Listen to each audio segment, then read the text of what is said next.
Good morning, or good afternoon, or good evening, wherever you guys are.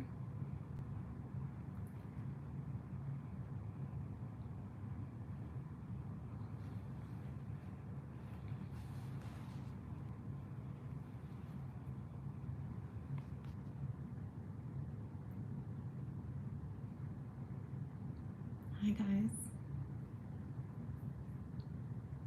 Hello, hello.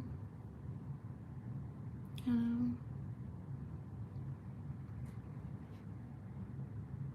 Hi guys.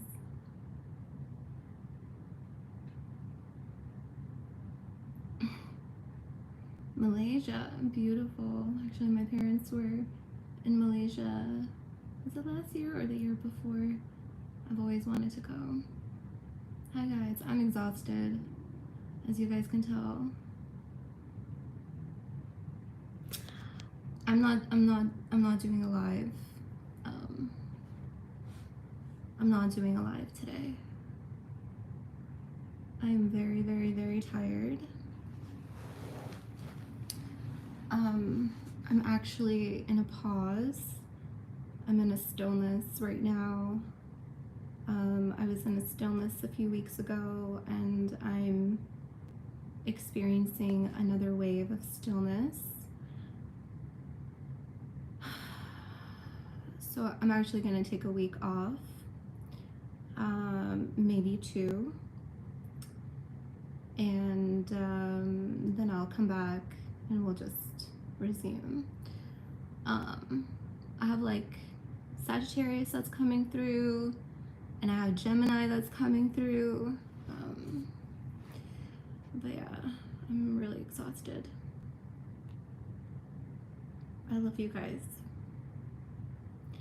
Saturn is in Aries. Oh, you know, the energy has also been pretty volatile, and that makes a lot of sense.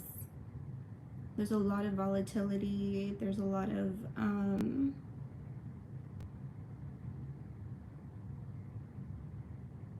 yeah. But I do have something to talk about. I'm serving face even when I'm exhausted. Don't gas me up. Oh my god, my face is swollen. My eyes are swollen. My face is really puffy. This is how you know I'm really tired. Is when I'm retaining water like this.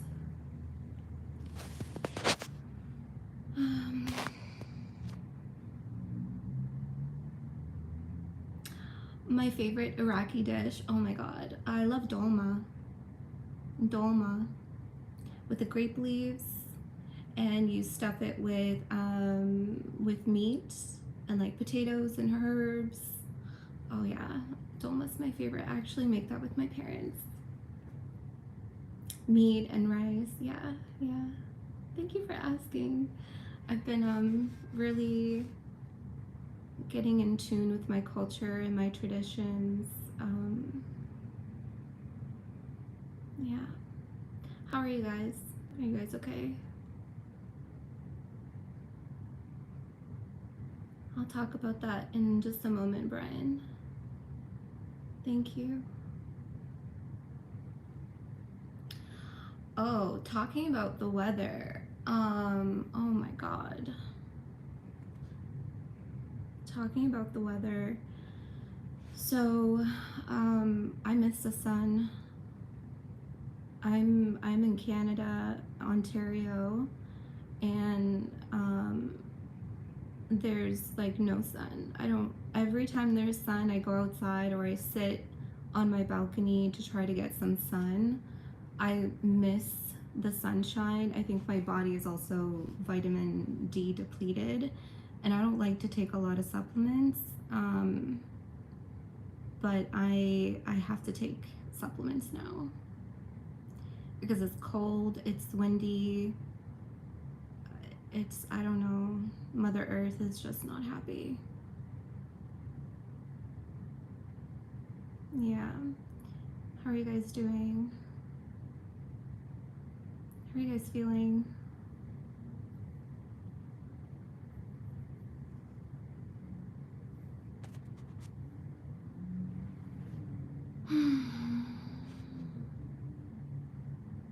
gardening. That's beautiful.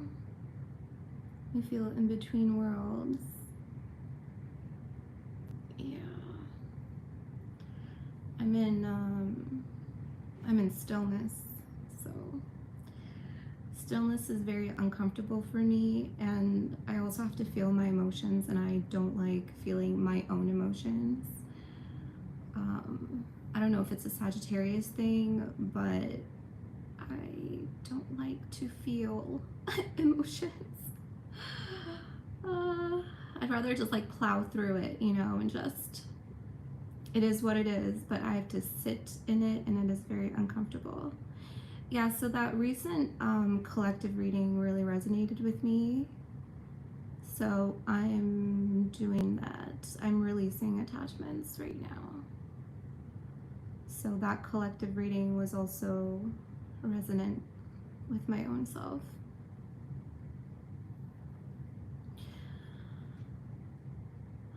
Air in my chart, I have a Gemini moon, and actually I have a lot of Capricorn, believe it or not. I have a lot of Capricorn. Yeah.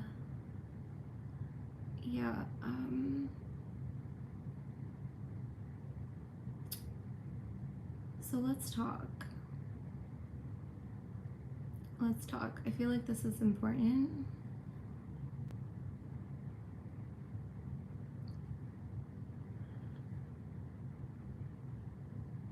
Thank you guys. I'm fine.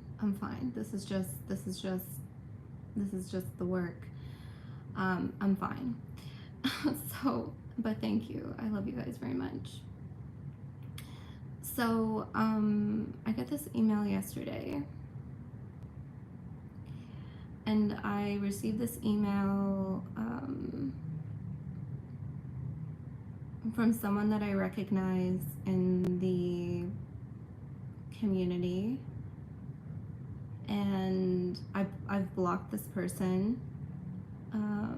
Don't need to get into reasons why I blocked them, but they send me an email and they copy some stranger in the email, and I don't know who this stranger is, and it's like this alert, like there's this like warning, there's this urgency coming from this email, and I'm like,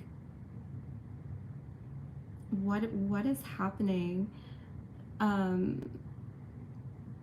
And they're saying that there's this channel who is using AI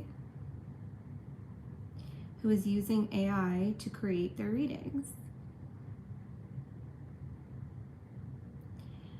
And she's like tried to report them before, and she's trying to like get this channel taken down, and she's reached out for me for help to assist in taking this channel down. And so why are people shocked?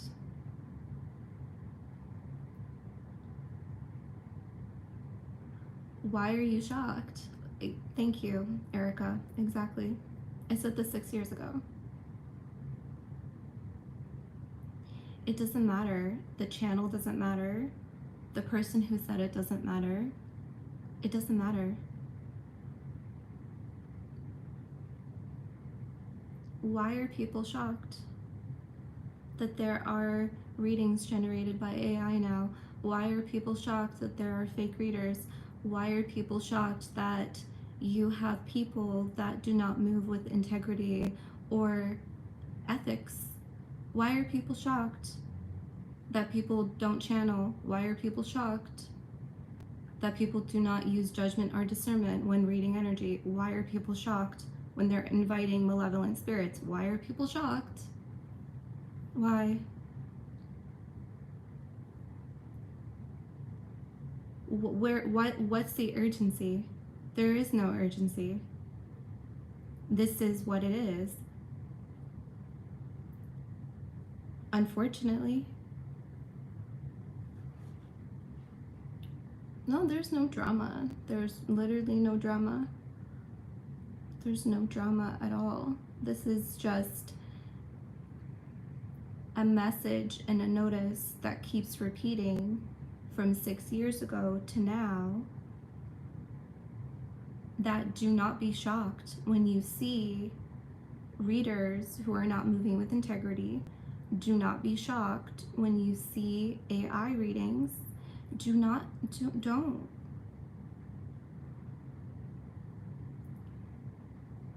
This person wanted my help to like try to get the channel down, but there's nothing I can do. There's nothing I can do. There's nothing that I can say. There's nothing that I can do. I can't reach to anyone on YouTube to try to get a channel that uses AI to generate their readings. There's nothing. There's nothing. There's nothing. So if they're using AI, they're using AI.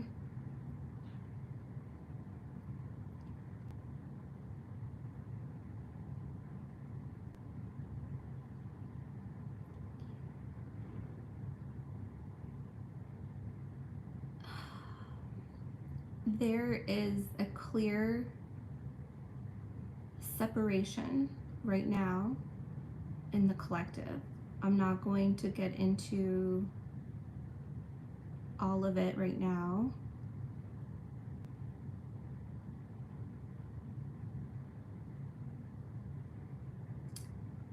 You're going to start to notice more readings and more readers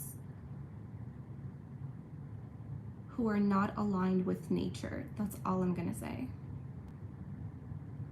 That are not aligned with nature.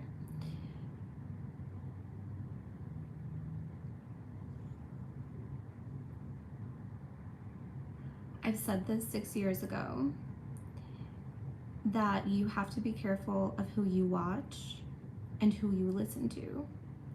I didn't understand the context of this until now. And someone's mentioned, people are going to find their message somehow. That can be true. That can be true, but we also have to use discernment and judgment.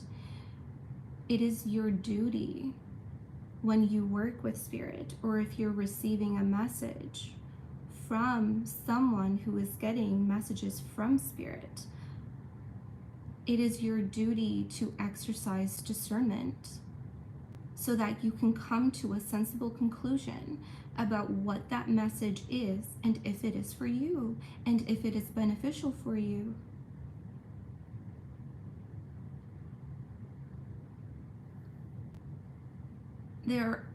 It's like really difficult for me to actually be on YouTube. Like, I've been here for 6 years. 6.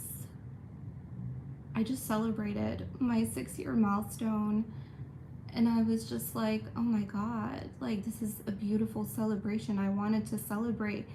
And then at the same time, there was a sadness in my body. But like, look what it has become.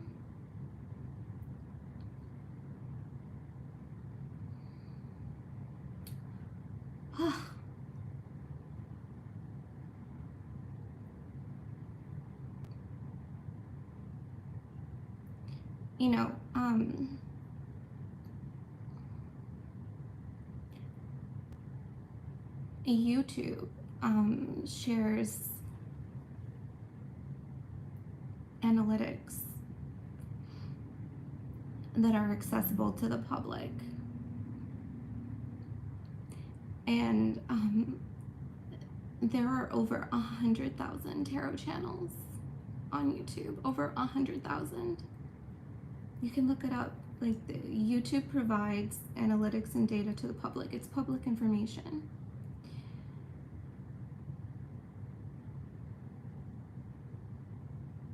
And to me, that is incredibly scary. It is so incredibly scary. And I can look at it through the lens and the perspective that, so many people are receiving messages, so many people are trying to get help, so many people are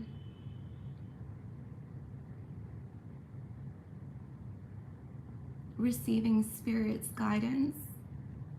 But unfortunately, that's just not the case. Because when your eyes really open, you start to see that some of these channels harbor spirits who don't want to help you. And so when I look at this data of over 100,000 tarot channels, I just feel the incredible amount of irresponsibility and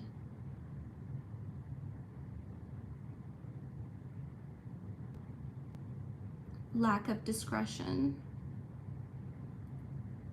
inauthenticity,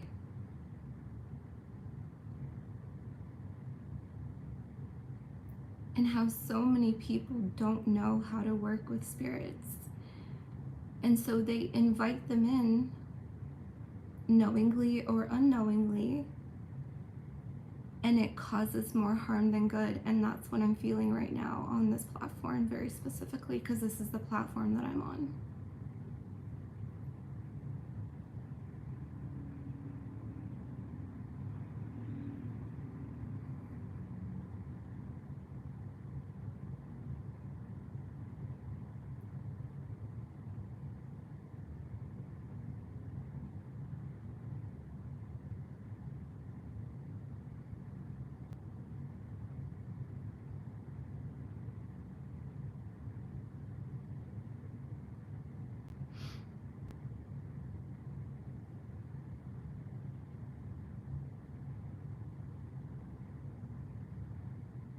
Yeah, a lot of misuse. Last year in 2024, we channeled, and I haven't done this reading yet. But Spirit came through with a message that don't take your God-given gifts onto the devil's path. And that's exactly what's happening. Because I've actually seen authentic readers become gimmicky. I have seen real intuitive people, because I observe. I always try to tell you guys, look at the energy behind someone. If you see and just feel intuitively their energy, you can actually see their spirits. You can see who they are, what kind of person they are, how they're moving, if they're moving with integrity or not, if they are abiding by the rules on the spiritual plane, because that's what matters. When you work with Spirit, you are obligated to move in accordance to divine laws. A lot of people don't do that you're listening and that you're watching. So there are repercussions for that.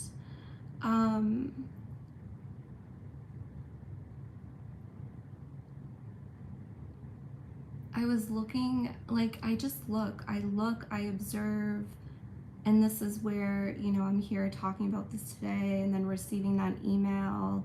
It's just, you can see where some people have taken their godly gifts or taken their gifts and they're moving it onto the devil's path. They are becoming extremely gimmicky and disingenuous. And not only that, but this has been the theme as of late, hasn't it not? Like bad influence, attachments, ego, materialism, things like that. And I feel like you can really see when someone is moving that way. And I'll be honest, I always have to check myself. And I'm being real with you guys. Like, I always have to check myself. Where's my energy? Let me recenter. what's my intention, where am I sitting right now, what's my energy look like, because I know that some of you can see it, and that's my point. Go and look, observe, be careful who you watch and who you listen to, because you can see it. I always have to recenter. I always have to come back to heart. I always have to be aligned with spirit. My ancestors, my ancestry, my culture, my traditions, the mysticism within my ancestry, the mysticism within my culture. Always have to recenter back to that. That's why the readings come out when they do. That's why I'm not here all the time. That's why sometimes it's very quick and I'm very speedy, and sometimes I gotta retract, I gotta go back, I gotta pull back my energy, I have to recenter and then come back. It's always being readjusted.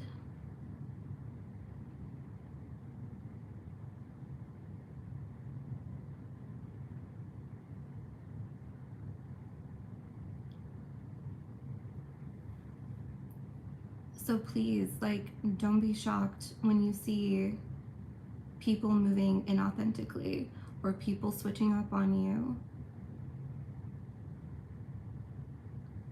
I don't watch anyone right now. I don't watch readings. I listen to spirit. I sit with myself, and I have my mentor. I don't watch anyone on YouTube. No one. And I feel like a lot of people that are on this wavelength don't want to watch either. Like, I can feel the collective group that I'm aligned to, like, you guys are really quiet. You guys are really quiet, and that's why I want to talk about this, because I feel you. I'm in it. Just please be careful, because there are some crazy ass spirits right now.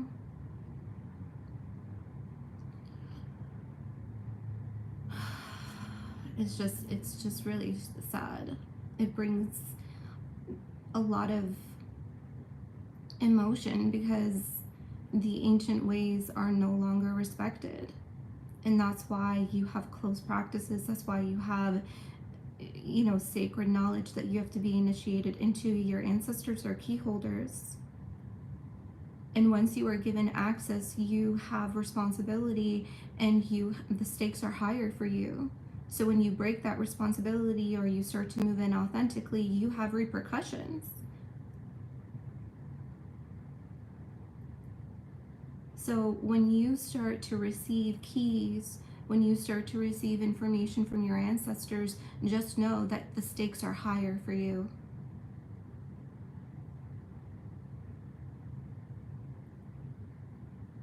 The stakes will be higher for you.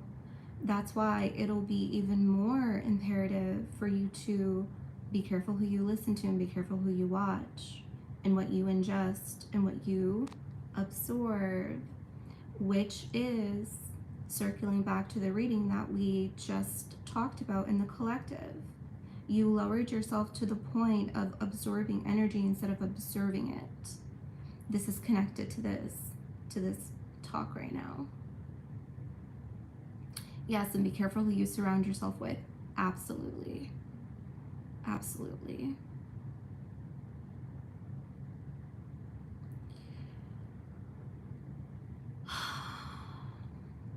Yeah.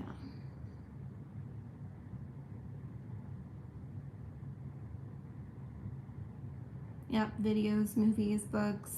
Yep, everything. Yes, everything is a portal. Yes, honey. Good for you for saying that. Thank you for that insight. Yep. Everything is a portal. Literally everything.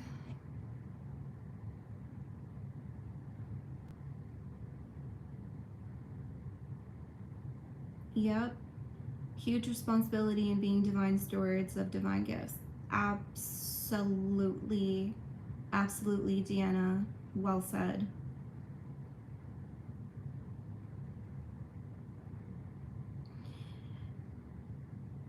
When you do feel that energy, what are some ways to counteract it? Just ignore it. Literally, just stop.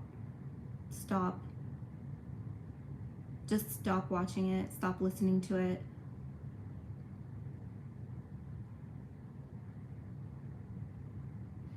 And stand in your truth, stand in your authenticity. Recenter. That's why I was saying, like, I recenter. I always have to check myself. I always have to go back to my heart. I always have to go back to my center and say, okay, where am I right now? What are my intentions? Let me sit with spirit. Do they have messages? Nope. Okay, not gonna force one. Does spirit have a message today? Yep. Okay, cool. I'm gonna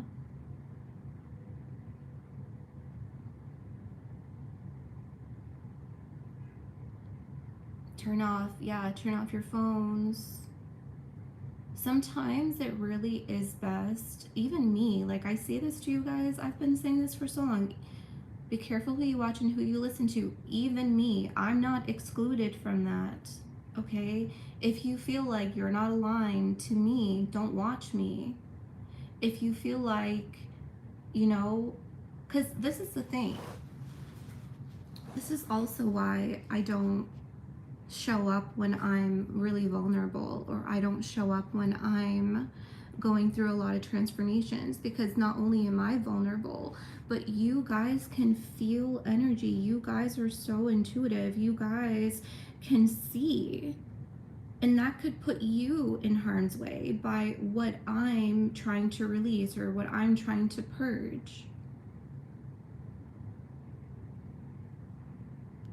So it's really important to, like, if you feel something is off with me and you're going through a transformation and you feel vulnerable, don't watch. Even me. Be like, you know what, I'll come back to her later. Like, that, I'm being so real. That's why I take time off. That's why I'm like, you know what, I don't feel good today. I'm tired today.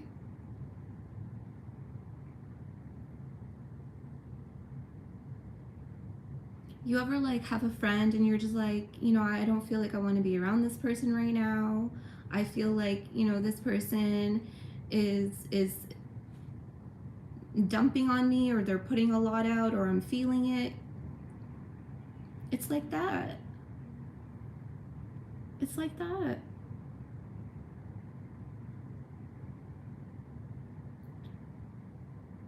I'm okay, Francis. I'm okay, honey. I'm okay. I'm okay. I'm okay. I'm good. I'm good. You know what this is right now? I am in recentering. That's what this is right now. I'm in recentering. I'm taking a break. I'm reflecting. I'm trying to readjust. I am sitting with spirit. I'm in stillness. I'm in pause. That's it. You had to stop watching me when I was dressed in my all black phase. That's a little weird. I'm really honest today, so I'll be honest with you, Brian. That's weird. You need to check yourself, because that's weird. Just saying. This is love, light, and darkness, and shadow, and everything in between. If you don't like me in my darkness, then you don't like me, period. Do you hear me? If you don't like me in my shadow, you don't like me.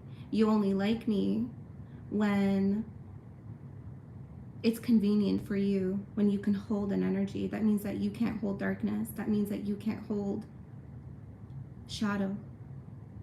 Okay? So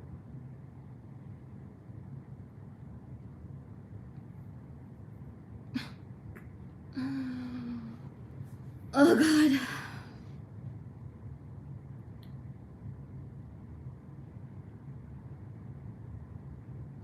I love my darkness. I love my shadows. I accept who I am. And if I'm going to show up in all dark and in my darkness and in my fierceness and in my rage, that's how I'm going to show up. That's how I'm going to show up. There is no aspect or facet of myself that is denied. You can deny it, but I won't. I won't deny who I am. You understand? That's why I said what I said.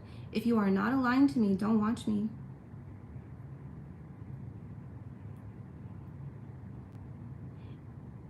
So you stop watching me because I was in my darkness. That's because it says something about you, not me.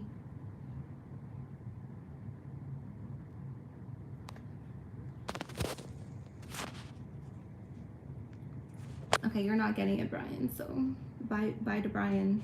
And I've seen you for years on this channel. You're not getting it. I don't have time for this. Light is birthed from the darkness. Yep. The darkness is the Divine Mother. The darkness is primordial dark matter consciousness.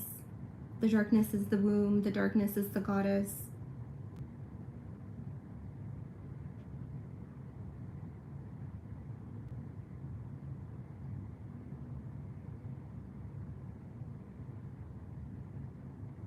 Yes, darkness is death and darkness is life.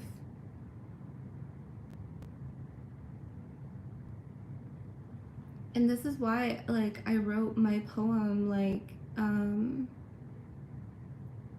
think it was in 2023, I wrote my poem, and I was talking about, oh my god, hold on a second.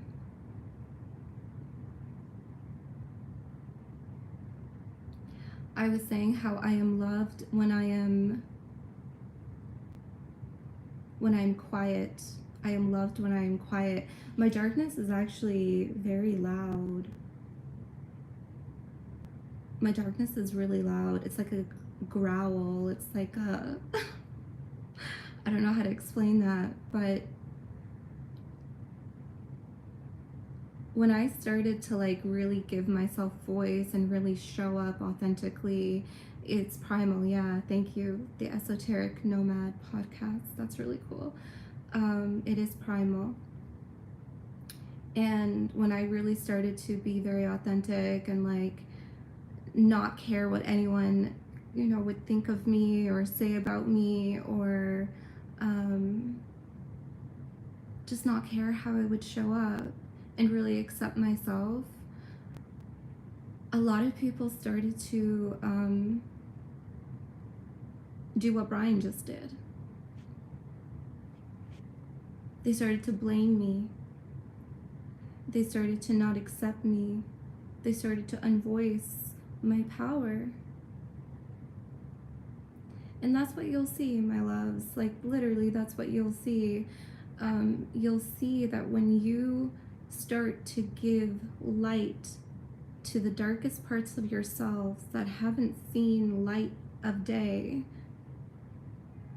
you'll see that people will quickly turn on you. I've been here for 6 years, honey. I've seen so many people turn on me. Time and time again. Time and time again. The more I grow, the more I show my light, my darkness, my shadows, my flaws, everything. They'll turn. Yeah, don't confirm my light if you're afraid of your shadows. Yeah. Yeah, they want me in a cute little box. They want me to be a little angel and not swear and not be rageful or angry or have an opinion, or yeah, I used to be like that. I am nice until I'm not, you know, but I am sweet, but I can also be fierce.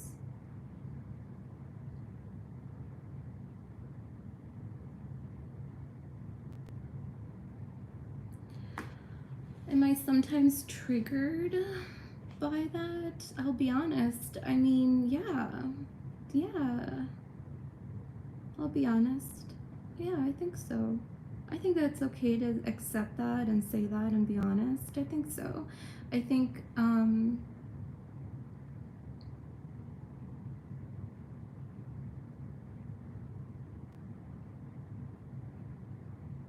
yeah.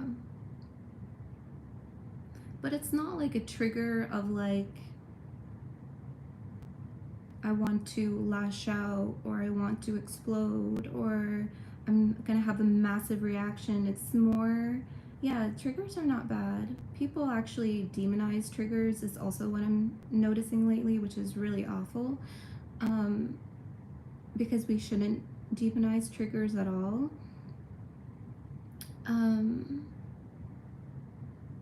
Wow, thank you. Oh, thank you so much. Thank you, Paint by Saphira, for gifting 5 memberships. That's really sweet. You are so sweet. Thank you so much. Yeah, you really know yourself when you know your triggers. Like, it's lately my triggers have been very soft. Like, they're not so abrupt, if that makes sense. Like, they're very sharp. Like, I'm aware of them, I'm very conscious of them, but I'm able to identify where it sits inside of me, and that's where I shift into position, is where I felt that trigger. I shift in that position and I sit in that place and I readjust and I clear and I heal anything that needs to be seen in that place. So, thank you, Queen. Yeah, that's what my triggers feel like lately. They're sharp, but they're not so aggressive in my reaction, if that makes sense.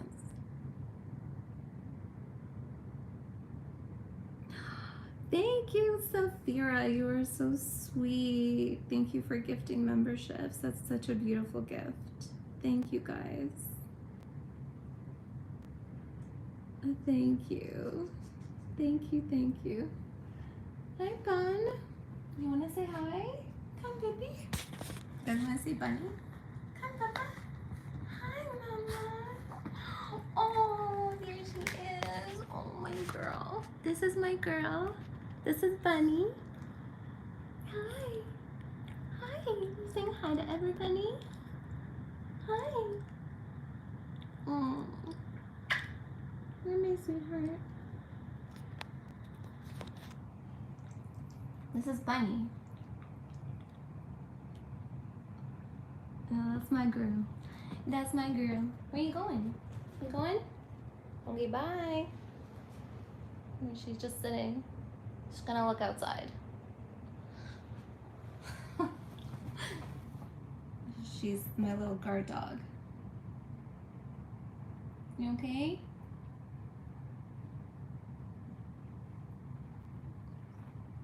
Oh yeah, it's just awful outside. Well, I shouldn't say it's awful.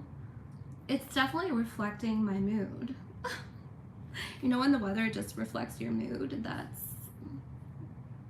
Oh yeah, my smile when I see my baby. Yeah, that's how you know it's real love. Thanks, guys. Yeah, so it's just a little conversation that I wanted to have with all of you. Just continue to be yourself. You guys are intuitive. You guys are able to see. You guys are able to identify. You are able to observe energy. It's really important to observe what is out there right now so that you can protect yourself.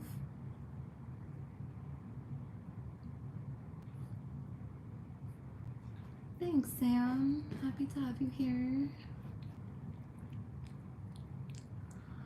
Ooh, how do I handle misunderstandings and rejection?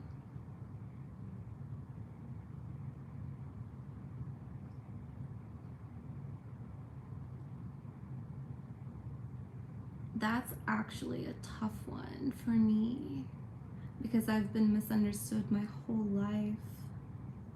I think most of us have been. So I actually, this is like really, I guess we're here. I don't mind. So I've had this gift since I was 5. Like I've I've I've I've had a lot of like paranormal activities as a young child, um, paranormal phenomenons. I knew at a very young age that I spoke to spirits, that I could see angels, that I could just speak to the other side. Loved ones. I remembered my most recent past life as a child. Um, and I kept that part of myself hidden. I somehow knew, this is the weird part, now that I'm really like thinking about it, because I'm in this stillness, I'm in this pause, so my reflection of self feels really easy right now. So I don't mind questions. But I remembered as a child that I shouldn't say this to anybody. Like, I need to keep it hidden. I need to keep it sacred. Like, I just need to just, keep this part to myself because no one will understand. And so I think that misunderstood part came from not voicing the parts that I kept hidden. Does that make sense? No, not even my parents. Not even my parents, friends, nothing.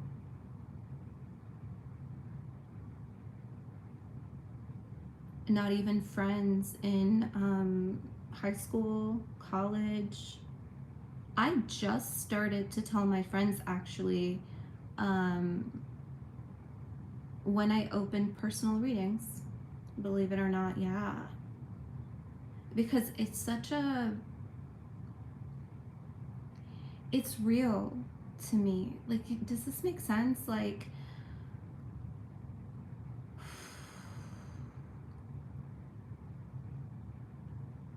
it's a relationship. Like, I have a relationship with spirit, with my guides, with my team, with my ancestors.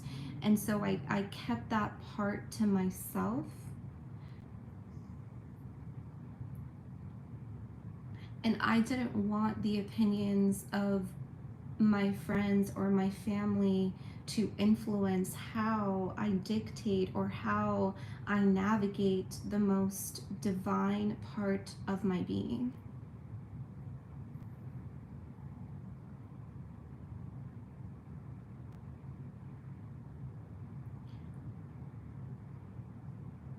So I kept it hidden. It was like a secret heart. It was a secret. When I met my mentor, or when my mentor got revealed to me, my mentor is the only person on this planet that I've shared my entire life with in all facets of myself.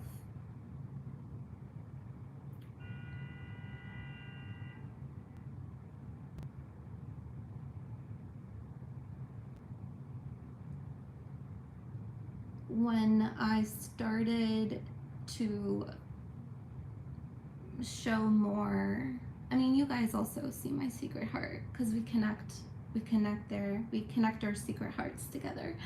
But when I told my parents, like I feel like my mom always knew.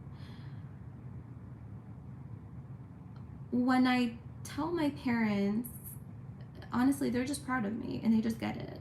They just get it. They're just like, yep, like it's you. It's you. When I tell some of my friends, they're supportive, but they don't get it. Like, there's some that just don't understand. Some are more supportive than others.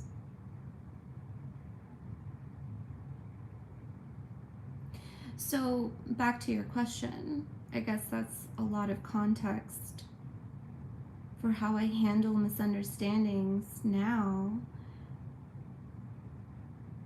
Is I've accepted that there are people that just won't understand, but that's okay because I understand me. And I have people that understand a part of myself that others will never see. And I have to be okay with that.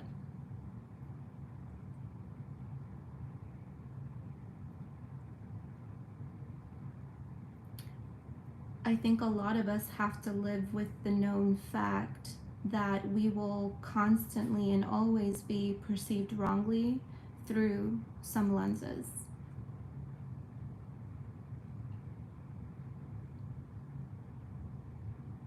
And I've accepted that. There are people, you know, on this that perceive me wrongly. There are people in real life that perceive me wrongly. It's just, that's just always going to be the case. And you just have to accept that because it is what it is. Rejection, on the other hand, because I feel like misunderstanding is one part, rejection is another.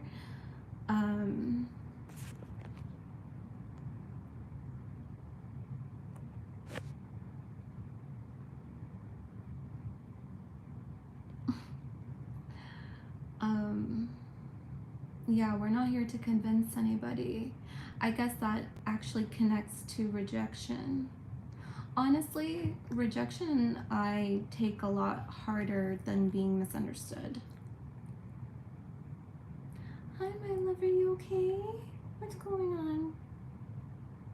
What do you want? It's early. You want to cuddle? Come here. You want to cuddle with mommy?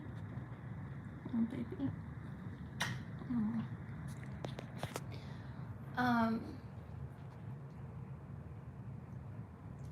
Oh, this isn't a wig, honey.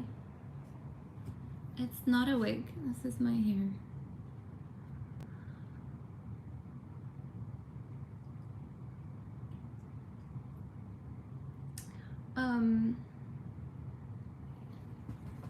Yeah, I've taken rejection really hard.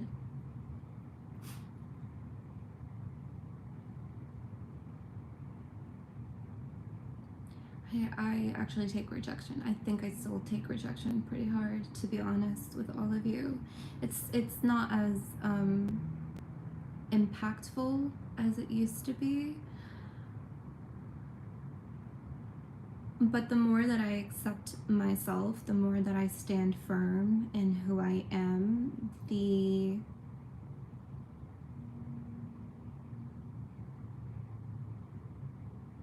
less I feel like rejection is about me.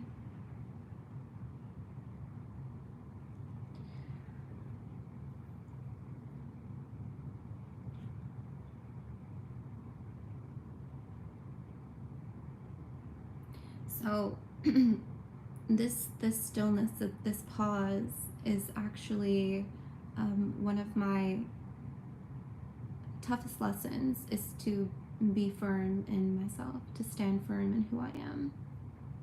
Yeah, rejection is protection, absolutely.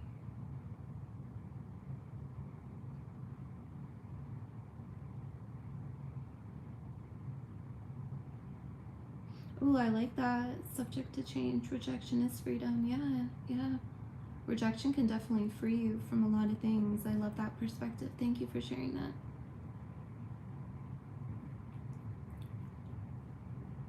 Yeah, and the people that don't wake up, or the people that don't, I don't even like saying that word anymore, woke, wake up, it's just, ugh, I just don't like saying it. But what I'll say is, like, the more that, like, some people will never be consciously aware, and I'm coming to the realization and the acceptance that that's their experience in this lifetime. That's just their experience in this lifetime, and that's okay.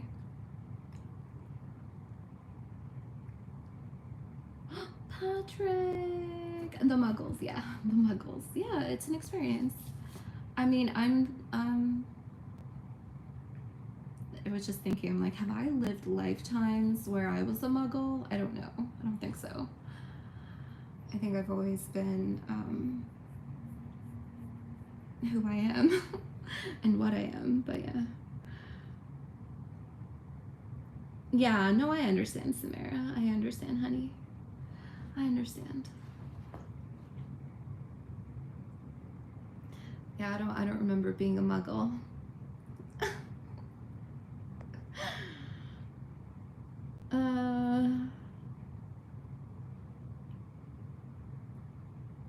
Yeah, activate is good. Yeah, I like the word activate. I like awareness. I like conscious awareness. Patrick loves muggling. Hi, Patty. A muggle is a normal person, like just normal. Uniquely unique. Have you seen Harry Potter?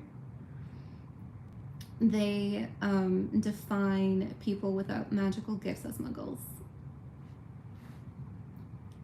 Yeah, remembering is a good one. Yeah, remembering is a good word too. Yeah, remembering, conscious awareness. Yeah. Yeah, a normie. uh,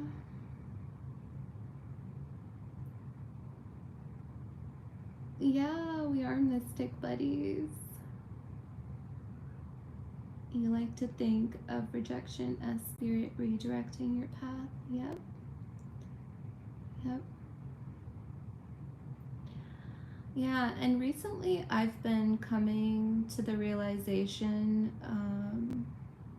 and this is through the teachings from my mentor and also my experience with personal readings, which I think is also a good topic to discuss. But sometimes remembering can harm you. Sometimes seeing too much is a bad thing. Remembering too much is a bad thing. Because some people can't fix it, or some people get re traumatized, or some people, it's like opening Pandora's box. Some people open up things that they can't necessarily do anything about. When you think of, and this is something my ancestors, um, this is something my ancestors and my mentor made me realize the other day, is that there's a reason why the Akashic Library is closed to actually, like, most people. There's a reason why there are gatekeepers protecting the records. There is a reason why the Akashic Library is very difficult to access.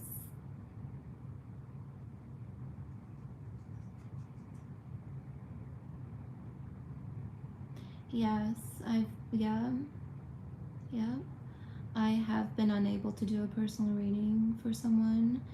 There was actually, okay, so I have to give context for some answers because context is very important.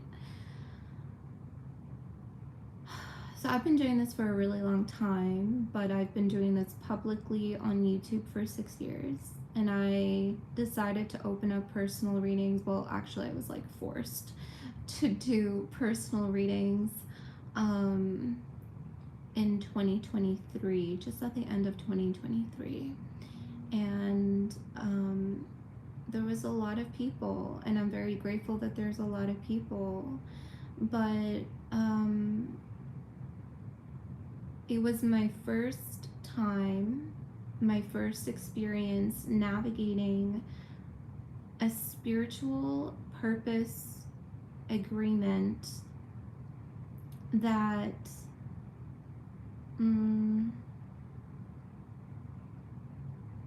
that had aspects of self-employment and entrepreneurship associated to it. So I had to balance my spiritual agreements with spirit. I had to balance my spiritual agreements with people, and I had to balance agreements on the physical plane associated to being an entrepreneur and now self-employed. Balancing all of that in with YouTube and with memberships is extremely daunting. So a lot of people don't see just how much I'm actually carrying. So it was very difficult to, number one, balance, which got me very overwhelmed, which then affected, because everything is connected and a domino effect, which then affected my discernment of who I need to be reading for and who I shouldn't.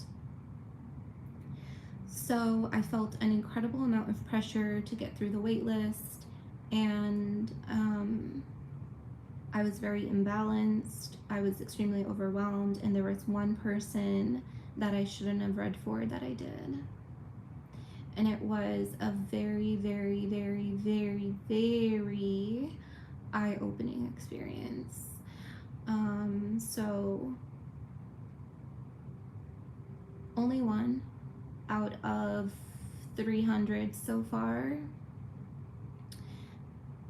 And it was just a taste of how careful one needs to be when working with someone. Yeah, I am able to discern prior to the reading, but I have to like really, really discern.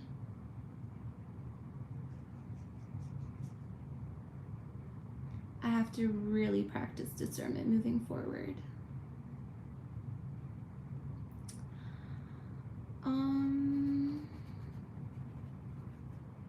Do people get mad after a personal reading? Only one did, because she didn't like the truth. And the one that I shouldn't have read for, it was just very confusing for her. It was very confusing for her. She actually needed, I can't share fully, but she didn't need a reading. She didn't need me. She needed something else.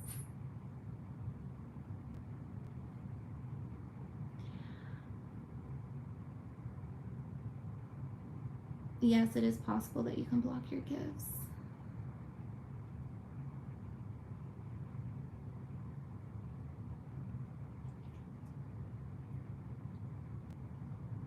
I don't know what you're talking about. Mecha Google. No, I don't steal off of people. That's so strange. Hi, baby.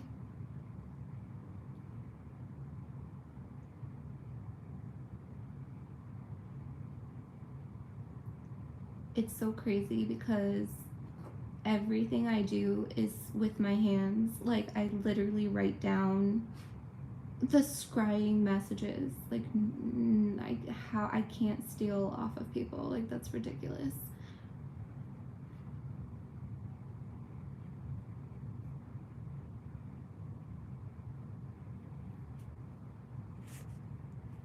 I've been doing this for 6 years. It took 6 years to get to where I am.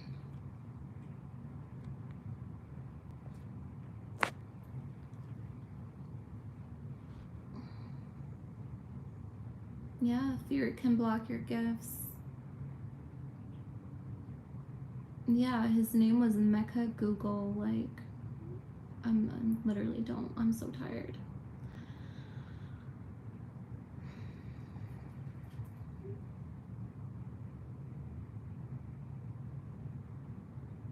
See, this is the thing. What's really funny about that comment is that I've actually seen people steal my scrying messages. I literally have. I've seen people steal. That's like, it's just so funny. Because no one sees my process. I sit with spirit, and sometimes I use my scrying mirror that I have. Sometimes I look into a flame, like a candle flame. No, I'm not a literal gazelle. My name in Arabic means gazelle. And that's what scrying is. So actually, a lot of people don't understand scrying. So scrying is a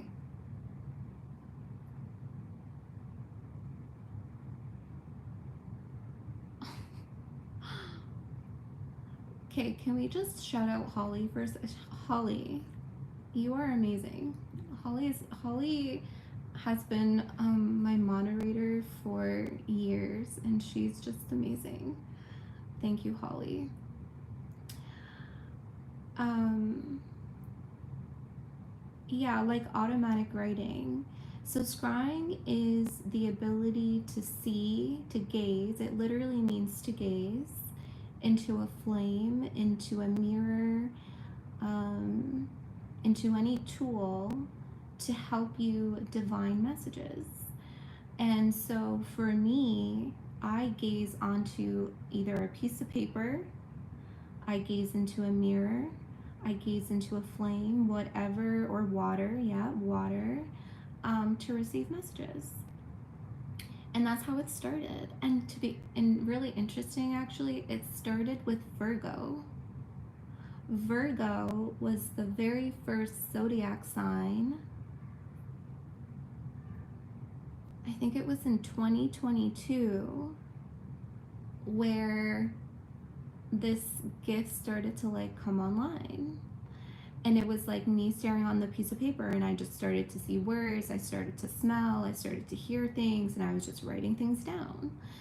Um, so anyway, I have seen people take my messages and use it on their channel. And I knew that this would be a risk. Like they would regurgitate written things that I've said. And it's tricky because sometimes I can upload this information into, the collective consciousness, and someone can literally download it. You know what I mean? Like someone can literally download this, or someone literally steals it. So it's difficult to discern. Like when I first saw it, I was like, did they steal it or did they download it? So that's why discernment is very important. But anyway, yeah, that's my process. That's what I do. Lately, I've been just channeling. So I just, sometimes I don't scry, and I just sit and I just channel it.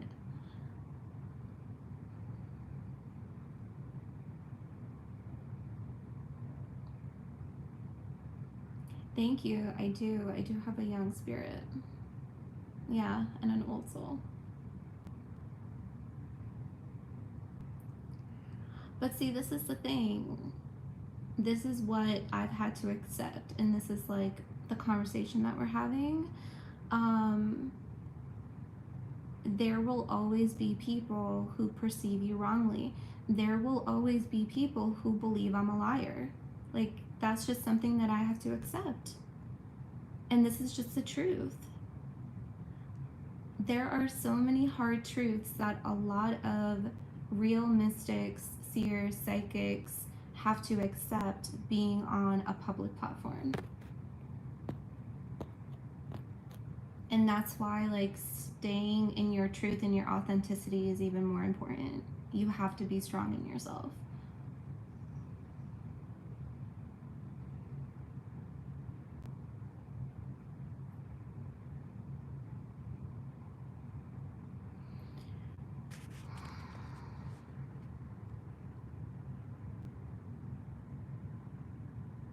Yeah, that's good. Yeah, there are so many ways to divine messages.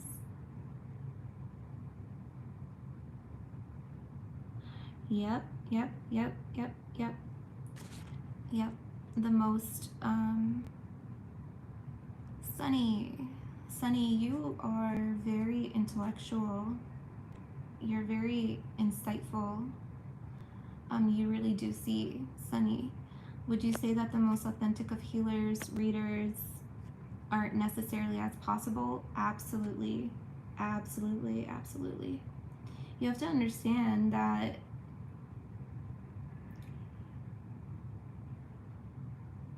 actually, this is how my mentor described it. So, the pyramid, okay? The pyramid. So, if you visualize the pyramid, right? When you're at the lowest of the pyramid, it's the bigger base. Okay? Does that make sense? The higher your vibration goes, the higher you are in your energy,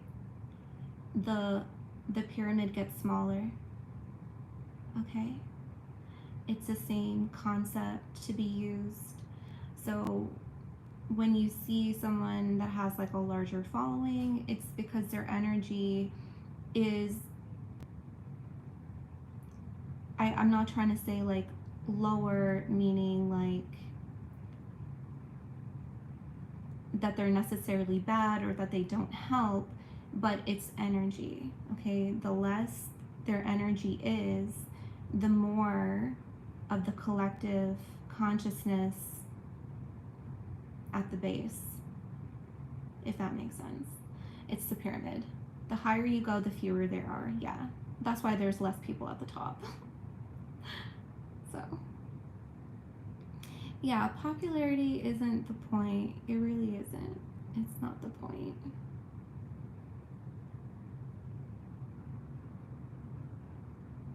Yeah. Yeah.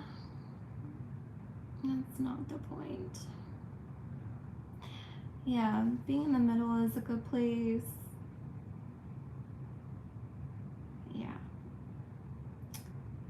Keep your circle small. Yeah.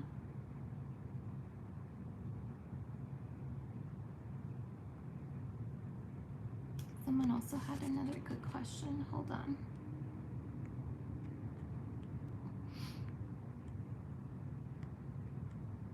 I think it was from Erica, but I'm not sure.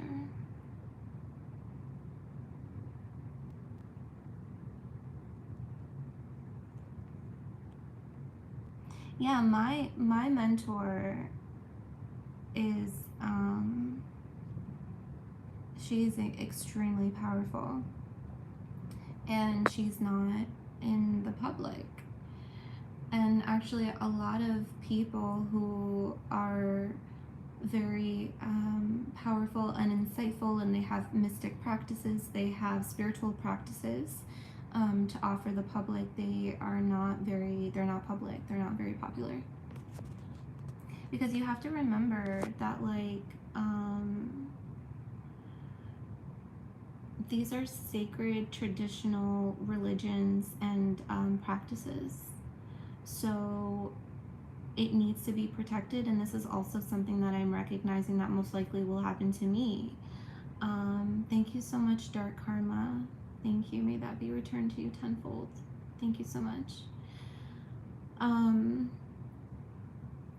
I am connecting more to my ancestry, my culture, and my traditions, and there are certain things that are closed even to me right now, so I have to be initiated into them.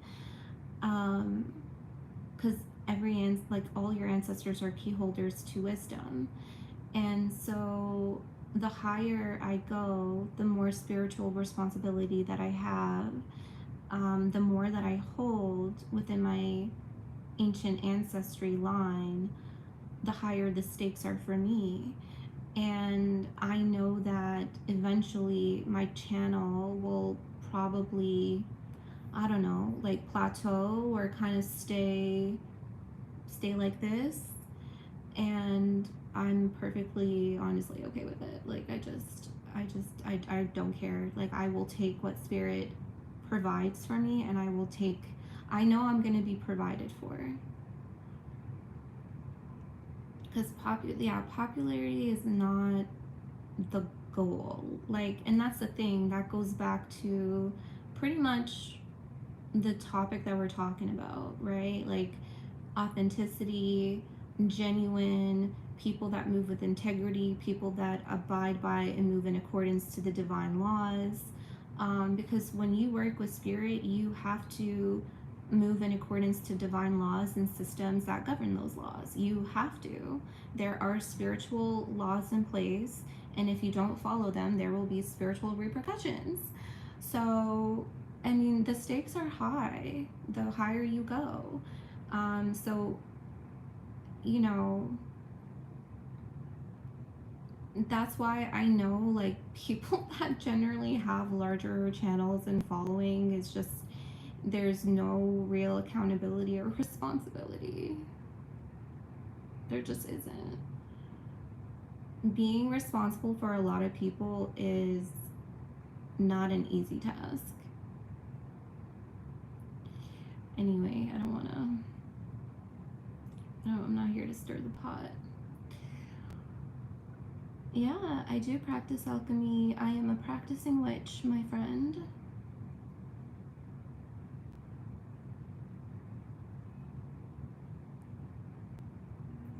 What do you think of the new human rhetoric that everyone is getting on I don't know what that is. What do you mean by that?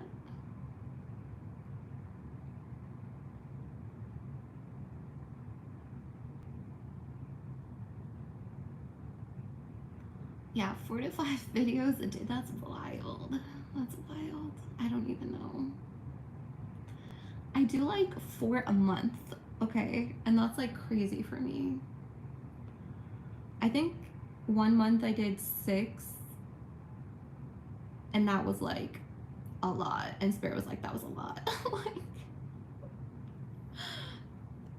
oh, someone sent me something. Thank you, Nick and Rue. Thank you so much. May that be returned to you tenfold, Nick and thank you.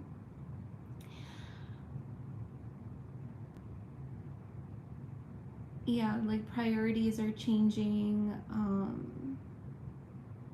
I'm really focused on personal readings right now. I'm on pause and I'm on stillness right now.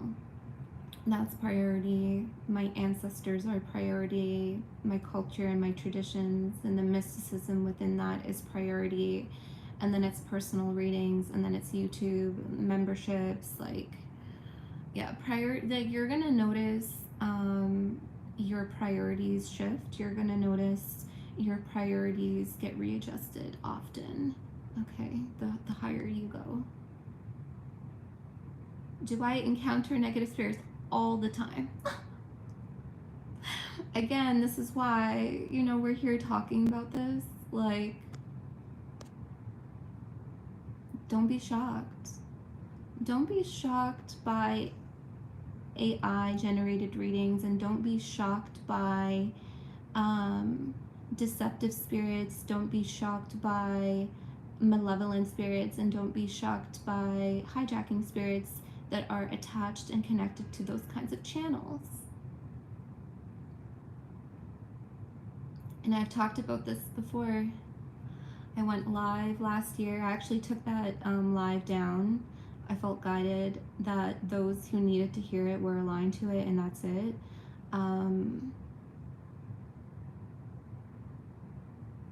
But I talked about these spirits.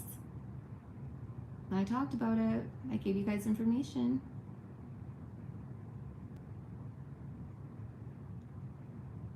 Bye, honey. Thank you, Shayna.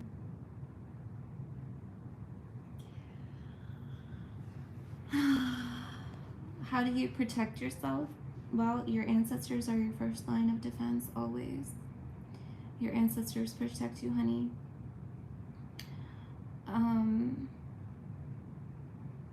Well, most people's ancestors, not everyone's ancestors protect them, but most people, your spirit team, are your first line of defense. Yeah. I was right 6 years ago.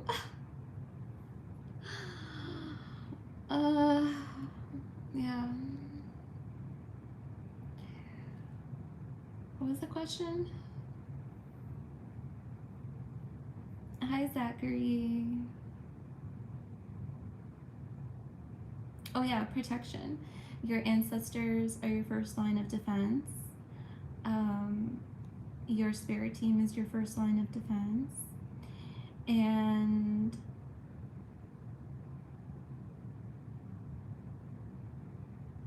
if you guys want a simple, sorry, I'm just reading the comments. If you want a simple protective spell or protective tool, black candles. Lighting black candles, setting a firm intention. You can also write a petition to spirit.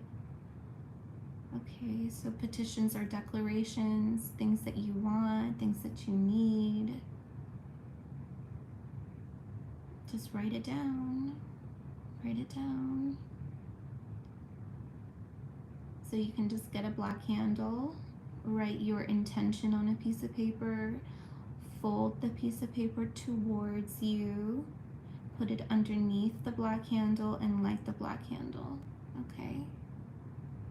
And that's a simple protective measurement. You can protect, against unwanted spirits. You can protect against unwanted energies. You can ask for protection towards a specific person. Like, you can be specific, you can be vague, but it's best to be specific.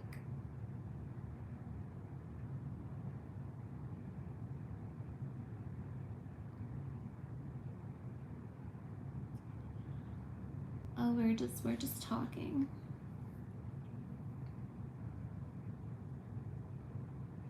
Yeah, black tourmaline, shungite.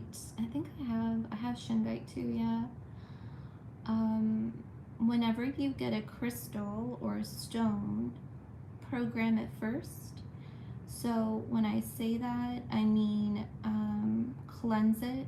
You can cleanse it with sound, with a bell, or with a sound bowl.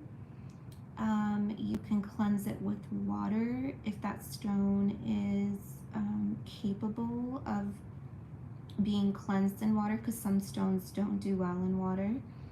So you want to clean it first, and then you want to speak into the stone of what you want it to do. That's programming the crystal, okay? You can also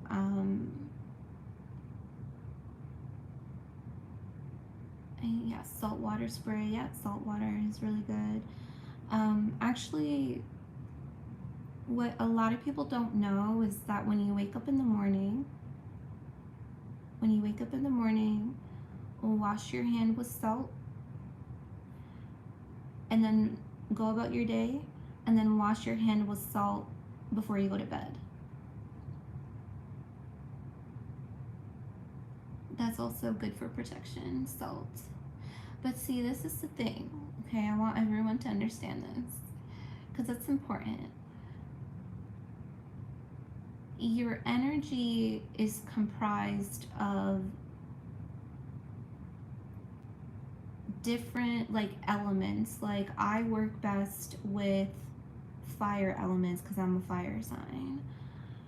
There's some of you may work best with water because you're heavy water element or water sign, right?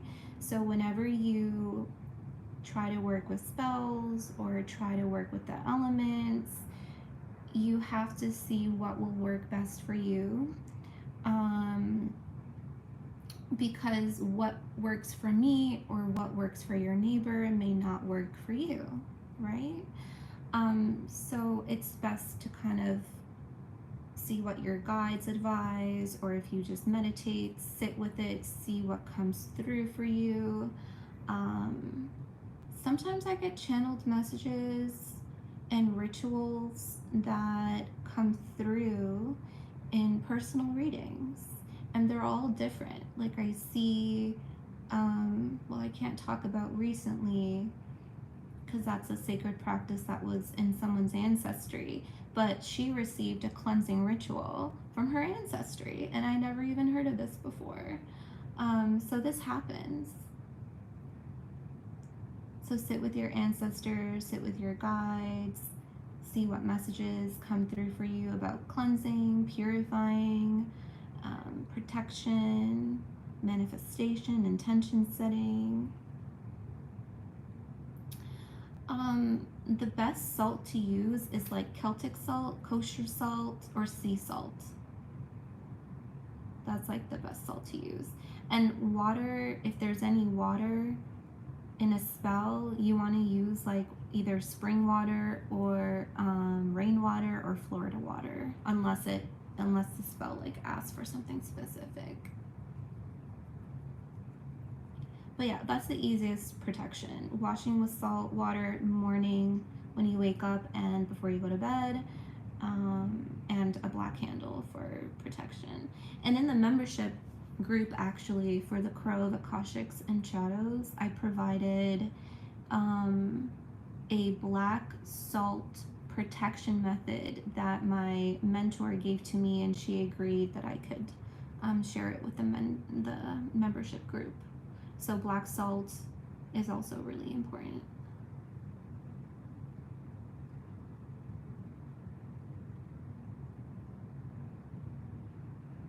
Yeah.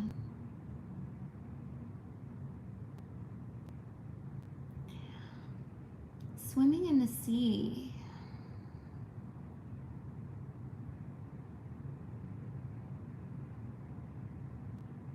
I'm hearing repairing. If you swim in the sea, again, like it depends, but maybe I'm just connecting to your energy, Adam. If you swim in the sea, I'm hearing from spirit that would be repairing for you. Not necessarily protection. Well, maybe repairing is protection, but repair, it would repair.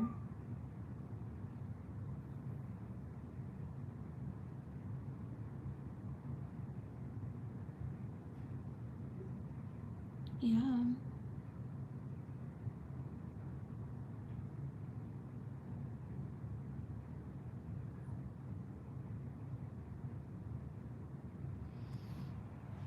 One second.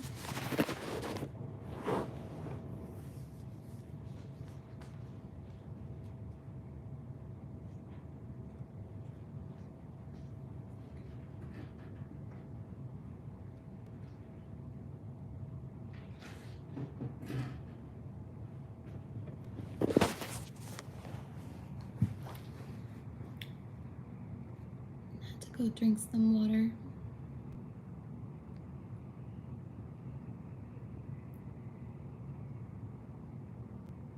Oh, that's beautiful. Can I go into the significance of eyes and their colors? I don't know that answer. I don't know. Yeah, water has lots of information. Sorry, I can't answer that question. Yeah, wow. You put a bowl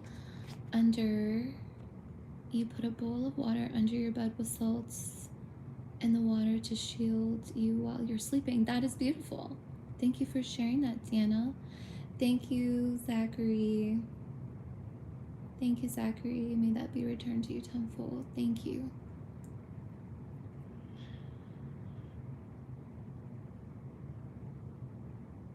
Yeah, water carries information. Water carries memory. Water carries life. Water is also a portal. That's why a lot of witches, seers, and mystics use water for scrying, for gazing to divine messages. That's also why a lot of people activate water under the moon. That's why the moon rules the water. Okay, it's a divine feminine energy. Water is life. Yeah, she is life. That is really interesting. Drinking the water from your ancestor land is healing. I believe that. Yeah, that's the first time that I'm hearing that, but it's very highly resonant. Yeah. Yeah, set water on your, setting intentions on your water before drinking it, and also setting intentions on your food before eating is also really important. That's really important too. Yeah. Making the food by your hands, something that I'm learning how to do more often. Cooking, intentional eating, things like that. Yeah, praying over your food. Yeah, a lot of our ancestors did that.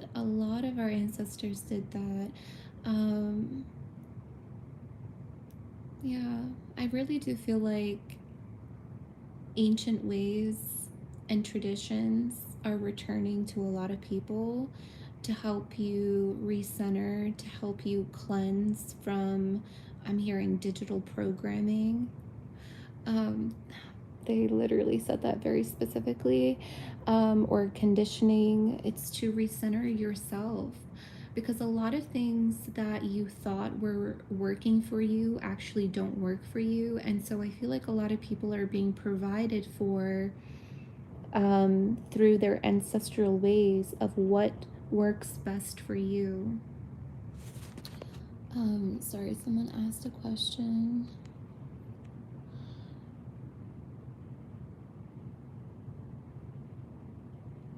Swimming pools, would that be mixing your energy with other people because of the chemicals? Okay, so what Spirit wants you to know about that is the property. So there are different properties. The water is very different from an ocean to a swimming pool. You won't have the same healing effect in a swimming pool than an ocean and a sea. It's different properties. Water is the core, but there's additions. There's additives I'm hearing from Spirit. There's additives, so it's going to be different. It'll affect you and impact you differently. Marilyn. Thank you, Marilyn Gardner. May that be returned to you tenfold. Thank you, Marilyn. I appreciate that, honey. Thank you.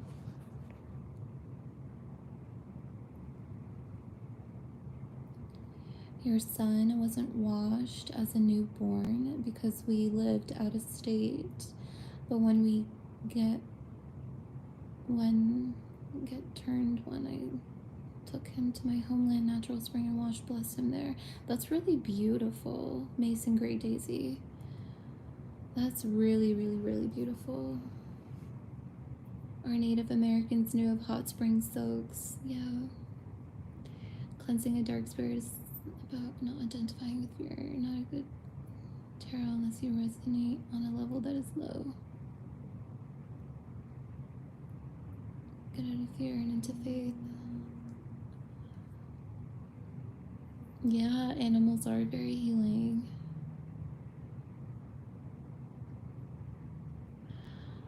Astrologically speaking, the world is in a liminal space between paradigms right now. Chaos is part of the disassembling process, so centering and grounding. Yeah.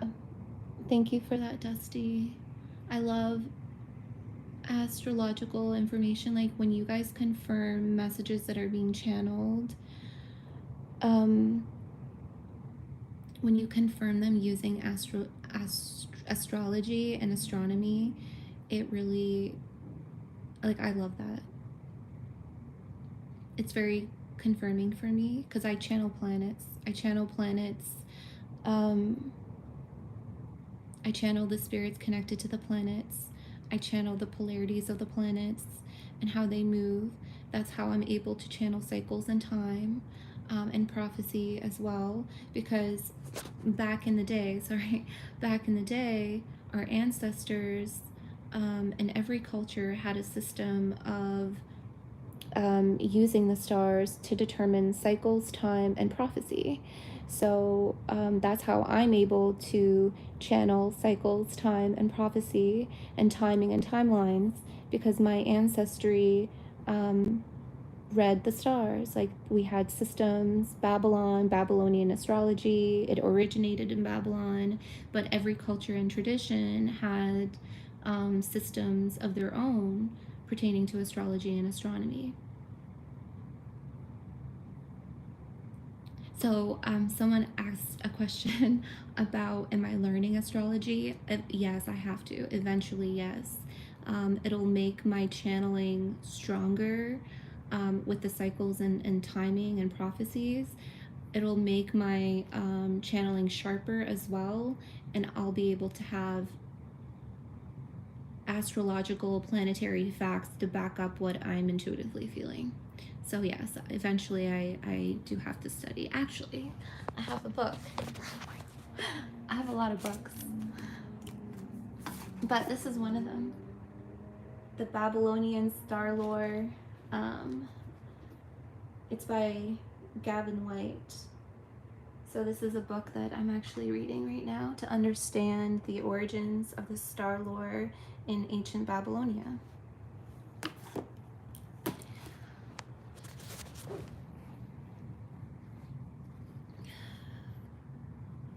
Cooking is alchemy. Yep.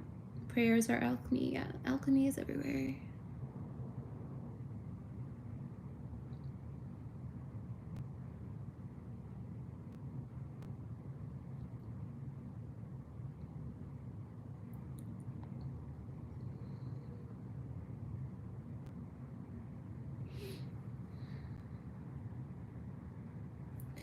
Oh, that's a really great question. Any advice about when you start scrying, you're not sure how to keep it going? Can you tell me your moon sign, Wildflower? What's your moon sign?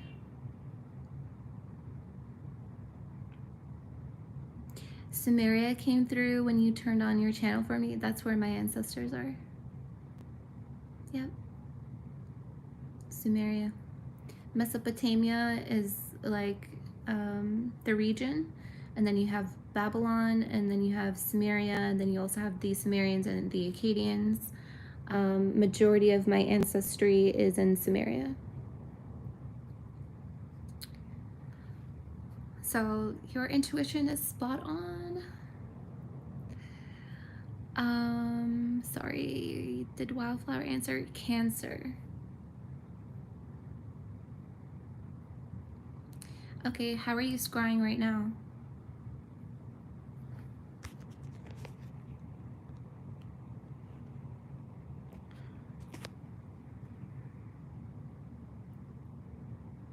How are you scrying right now, honey? No, it's not a weird thing to say. Pen and paper? But are you gazing into any element? How are you divining? Like, are you looking in water? Are you looking into a flame? Are you looking into a mirror? Yeah, that was really weird. I thought I had subscribers only on mode, but apparently not.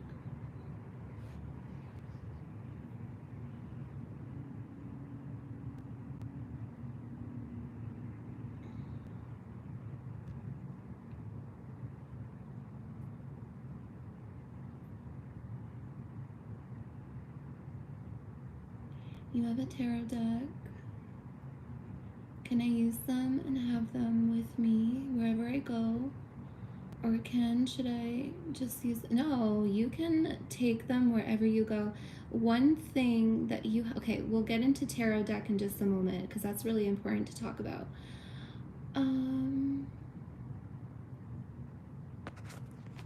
Where did Wildflower go? Wildflower, I'm literally in your energy. How are you divining? You said you're scrying on pen and paper, but how are you divining, my love? Because I'm seeing you divining with water. Look, you're looking into a flame. Your spirit guides want you to divine in water.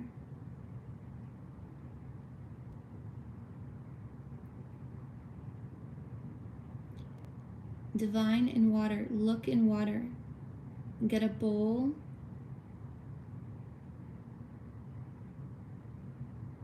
Get a wooden bowl. They're showing me you need a wooden bowl, okay?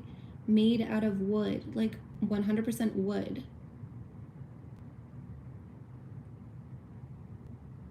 So get a wooden bowl, spring water or rainwater.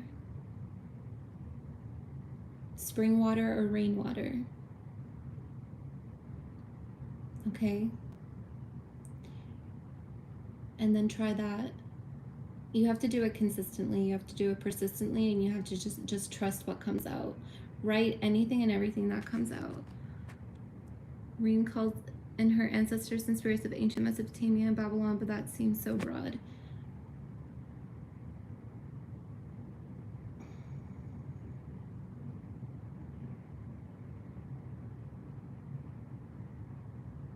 My intention is not broad. I call in my ancestors from Mesopotamia and Babylon and Samaria because that's exactly what it is. It's not broad. My intention is never broad. My intention is clear.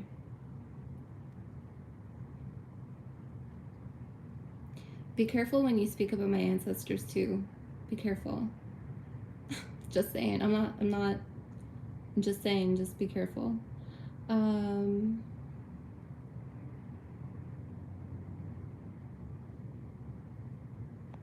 You always have to be respectful when you speak to someone and speak about someone's ancestry.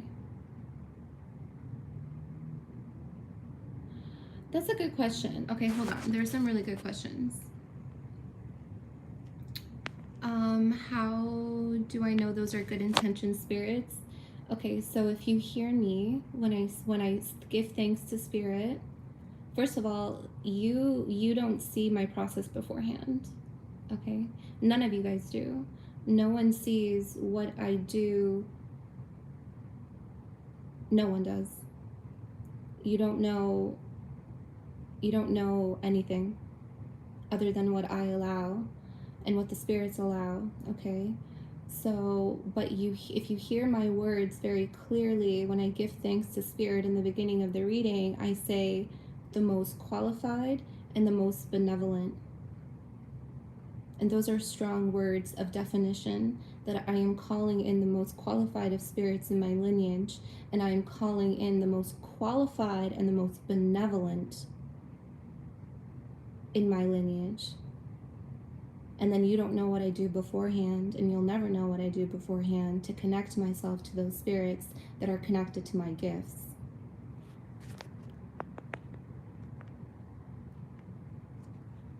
And to be honest, you're just going to have to trust that. But this is what I mean, right? I know you're not challenging, and it's fine to ask questions. Yeah, you should be very careful. Absolutely. Yeah, absolutely. No, it's a good question, but this is exactly the mindset that I encourage all of you to go into. Like, listen to readers. What spirits are they working with? Do you know what spirits they're working with? Do you know if they don't say it or thank the spirits, they could have done it before, right? They could have done it beforehand. But if you're still kind of skeptical, look behind them, because you can see the spirits. It doesn't matter if someone has a natural gift or not. It doesn't matter if someone's just reading tarot. It doesn't matter if someone's just sitting there with no decks and they're just opening up portals and channeling. Everyone has spirits. Everyone has a spirit team, okay? You can literally see and feel them. Okay, someone asked a really good question. There are two that are in my head. Yes. Yeah, the tarot deck question is one of them. But someone asked, is scrying always associated to your moon sign? No. No, that was just very specific for wildflower. I felt very intuitively to talk to them about their moon sign. And their moon sign was in Cancer, and so their element is very strongly suited to scry and to see and to gaze, to gain information in water that was in a wooden bowl. Like, that's very specific. For me, it's a clay bowl. For wildflower, it's a wooden bowl. Do you see what I mean? So everyone has a different. So no, scrying is not determined by your moon sign, but your birth chart can help in determining what element you can strongly work with to gaze and to see and to gain information.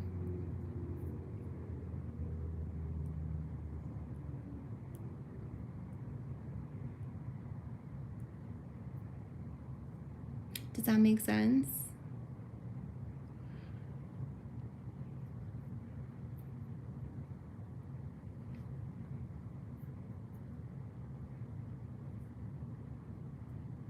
Okay. Now let me talk about the tarot deck question.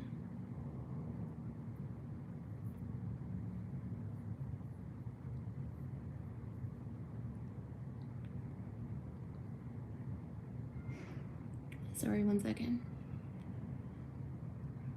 There's a weird energy, just let it pass. What did it says for me? I'm a Sagittarius Sun and Scorpio Stellium. Okay, hold on. Let me talk about the tarot deck question in a moment. There's a really weird energy now. Let me speak to unique. Uniquely unique. What would you suggest for me? You're a Sagittarius Sun and you have a Scorpio. What,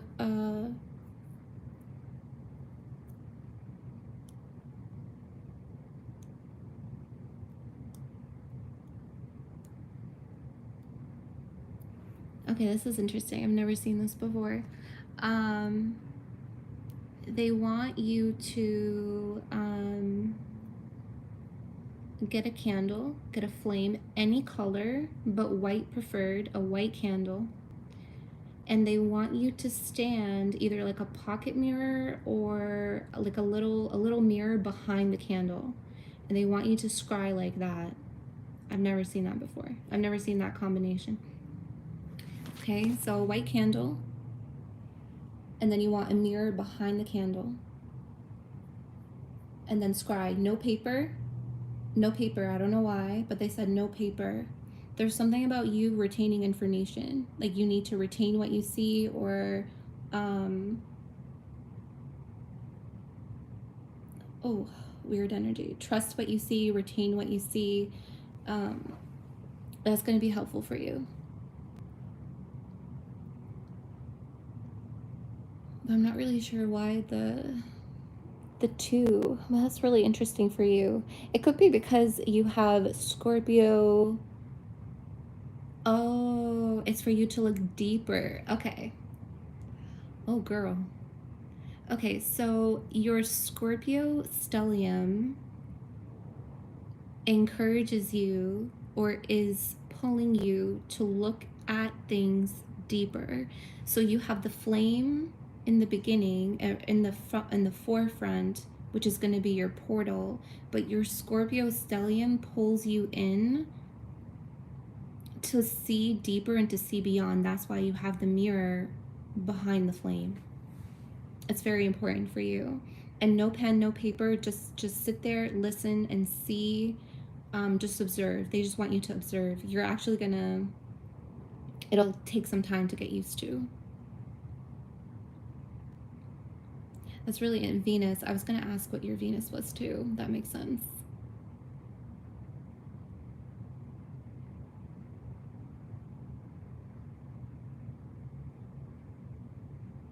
It pulls you into the void, which is a place to observe. Yes, yes. Dusty, you're very intuitive too. I've been channeling. I want to know if there is anything you feel that could help me continue to help other when it happens. Seems like it's always for healing. Okay, first, thank you, Jay. May that be returned to you tenfold. I'm just allowing spirit to just lead me right now, so it's okay. I don't feel any resistance or restrictions to answering questions right now, so it's fine. I'll tell you guys if it needs to stop.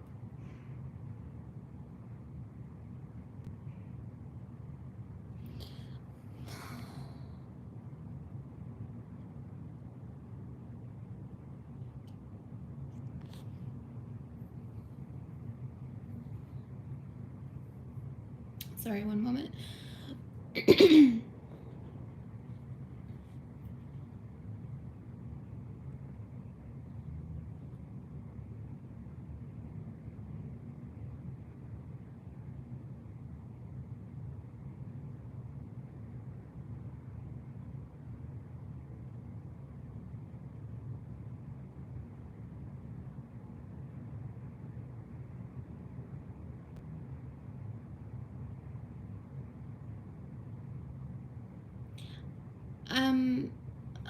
Honey, what's your name? Jay? Jamie? Jamie Jean? I'm seeing dirt. I'm seeing dirt. I'm seeing that you help people through the frequencies of the earth. You work with earth spirits. There's a particular frequency of the earth. They keep showing me you going outside, gathering dirt and taking it back in. And I don't know. I don't know.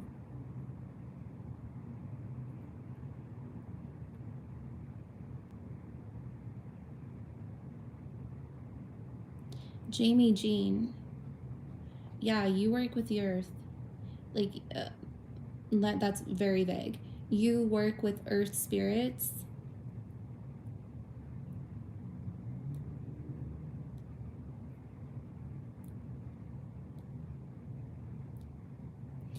Okay, you can, okay, this is the way that they're saying it to me. You can help to conduct energy.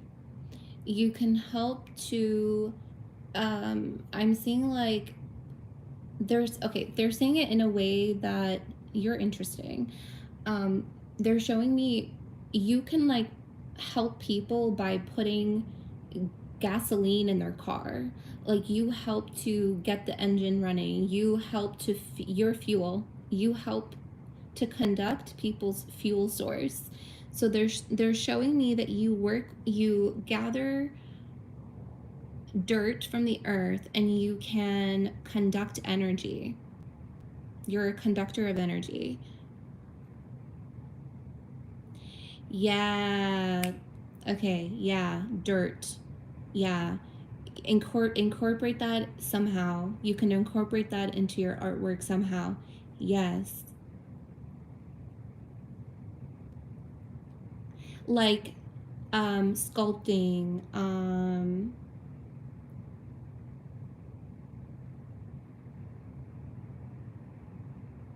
pottery, anything where your hands, anything that your hand touches, you can conduct energy through. Like when you paint, when you draw, like you're literally touching that.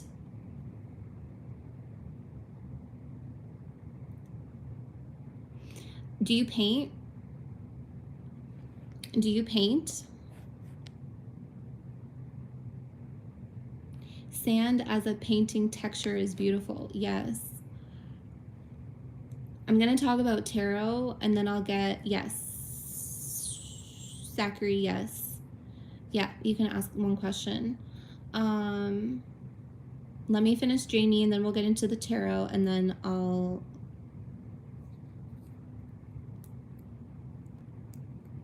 I'm waiting for Jamie. You paint. Okay. Okay, because they showed me a whole paint set outside.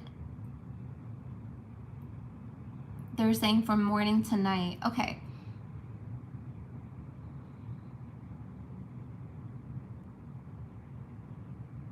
Okay. So there's a lot of things actually for you. They want you to like paint outside. They want you to hold communion. They want you to hold communion outside. Like they want you to hold sessions outside in the earth with the wind, with the sun, with the elements of the earth at play, because that's going to help conduct the fuel and the frequency, inspiration, and motivation to get things going. So they want you to hold things outside, sessions outside, be outside when you do your art, when you, I don't know, if you hold sessions with people, like take them outside. They're also showing me your paint set to be under the moon and the stars and then the sun. Not directly under the sun, but like outside. This is, I've never even seen this before.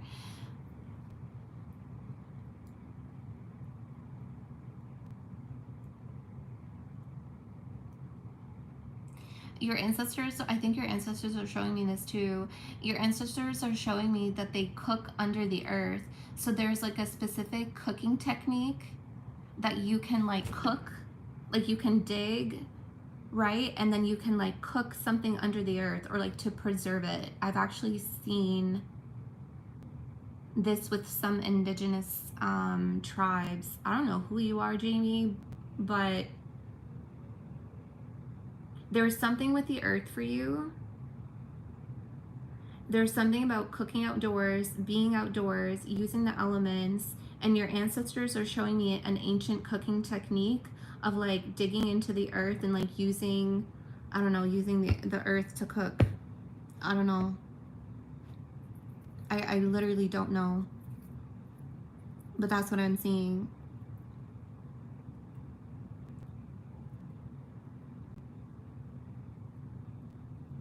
And put your artistry, like your art items outside at least once a month. You can decide which moon cycle.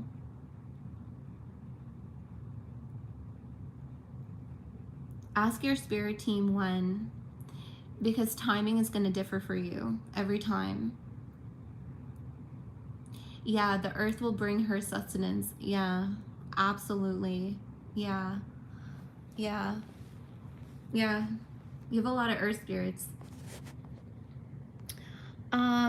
Okay, let me talk about tarot. Thank you. Hold on. Thank you, Dusty.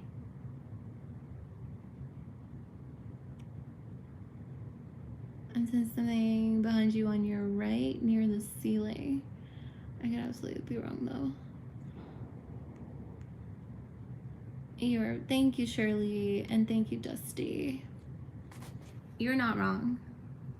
You're not wrong. If you see something behind me, you're not wrong. You're seeing spirits.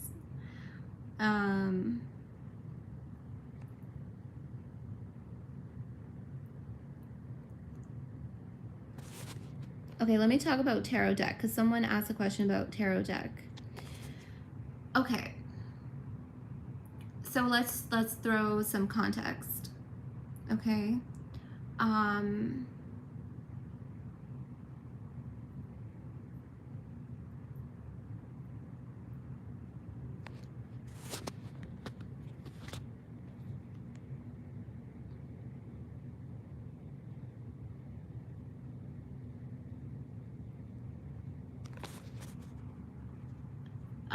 Kim, she saw you.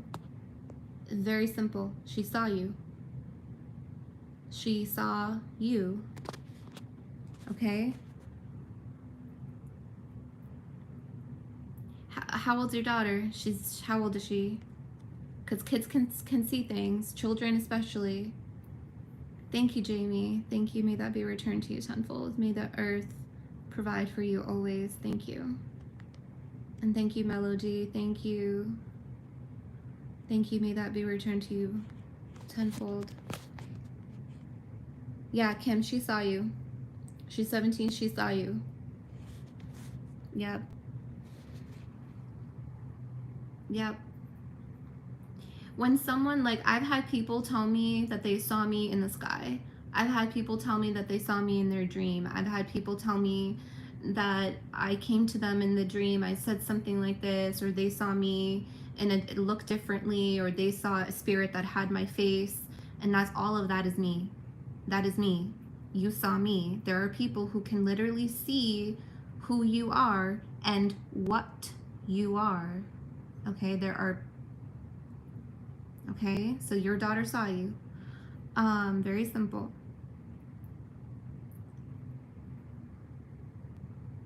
Okay, the tarot deck. Let me talk about the tarot deck, and then I don't know if Zachary's on. Zachary, you can ask your question after.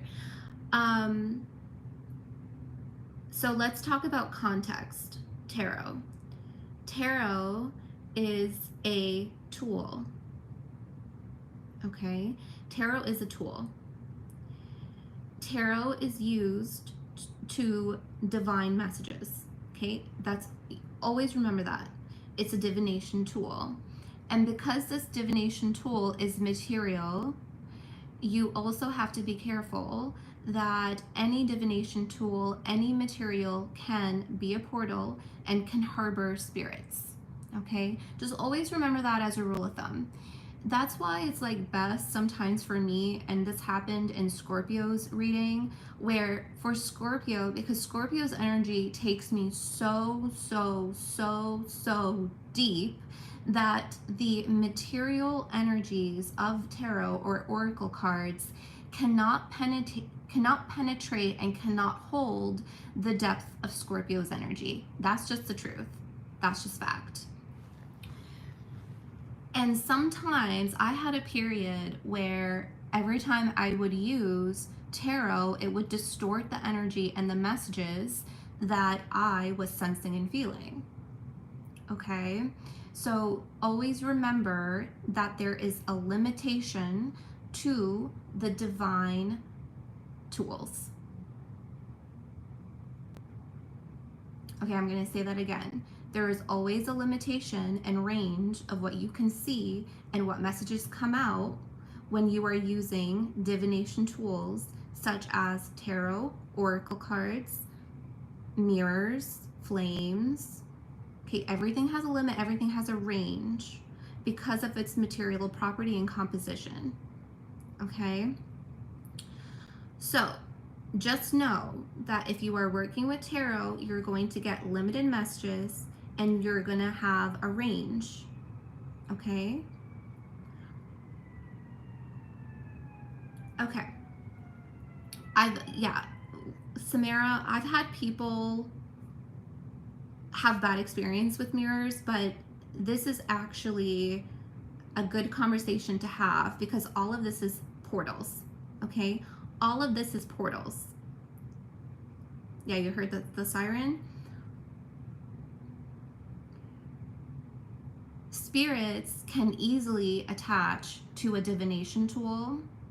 Spirits, all kinds of spirits, let me put it this way.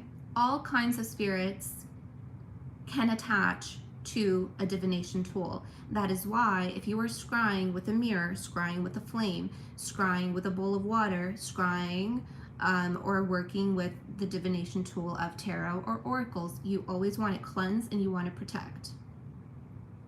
Okay, we'll talk about that in just a moment.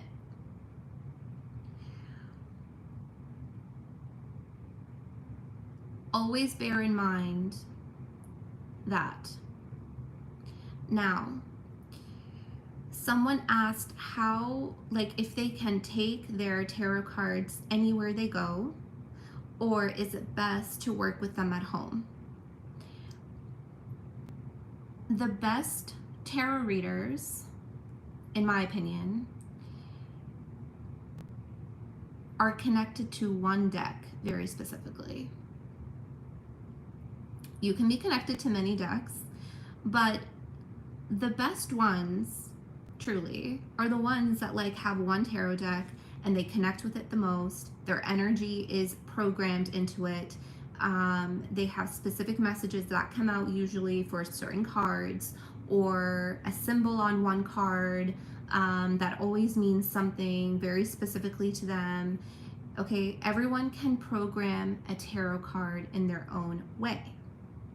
Okay, so this person asked, can you take your tarot cards everywhere? Yes, you can. I've heard people like sleeping next to their tarot deck. I've heard of people that put it under their pillow. I've heard of people that, you know, take it around in their bag. Why? Because you want your energy with the deck. Why? Because if your energy is influencing the deck, that means that there's less space. There's less space for other spirits to influence the energy. Okay? And the spirits that we're talking about are spirits that can be malevolent, the spirits that can be deceptive, the spirits that can hijack, the spirits that can trick. Okay?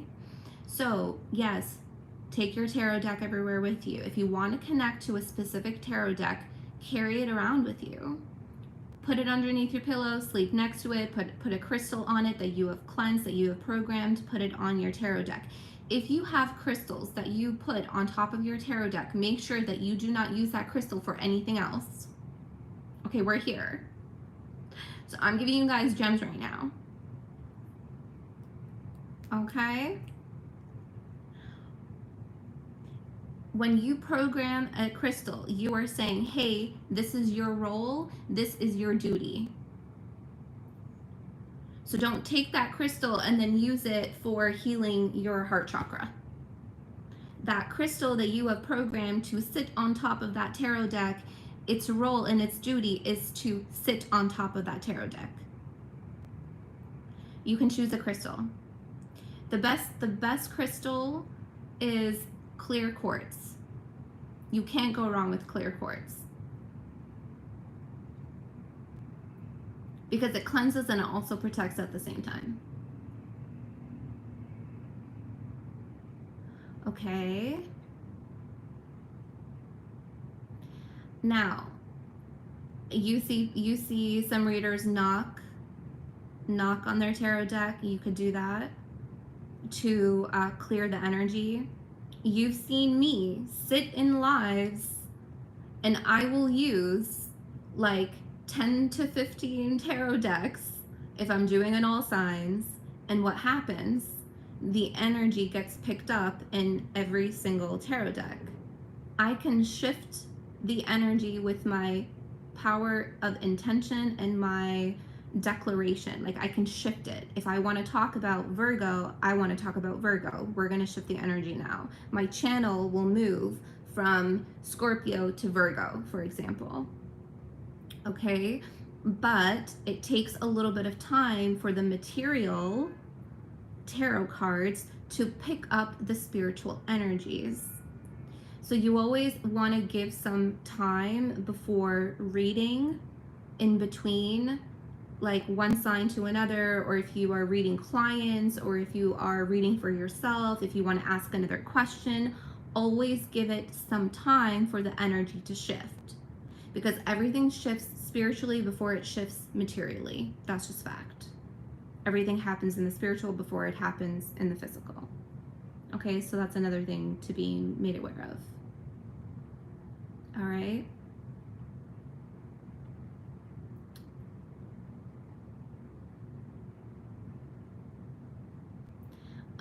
Let me see if there's anything else. Or if you guys have questions about tarot decks. Oh, also, actually, I've encountered this before. I love conversations like this, so thank you. I purchased a tarot deck, and there was actually a spirit already with it. And I was like, oh, lovely. I actually threw them out. I didn't even want to bother cleansing it. I didn't want to bother cleansing it. I just, like, I don't know. It just felt really weird. So I just threw them out. That happens. That happens. Okay, so every time you purchase a deck, no matter where it comes from, Amazon, an occult store, Etsy, always, always, always cleanse it and pray over it. Always. How can you cleanse? Okay, a bell. Very simple. Like, I have a little bell. I'll show you.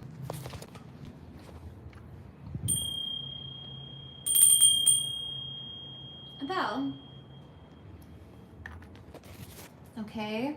And then speak into it.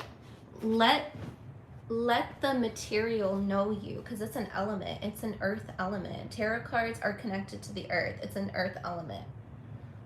Okay, let them get to know you. Okay, this is your energy. You're the ruler of this. It's your dictatorship.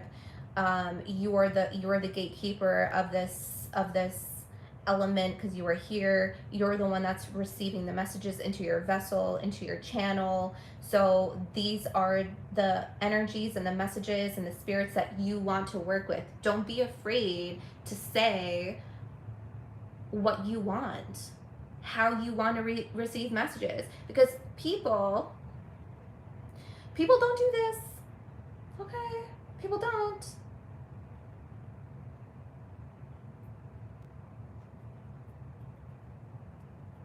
Do you know how many spirits I have seen on YouTube?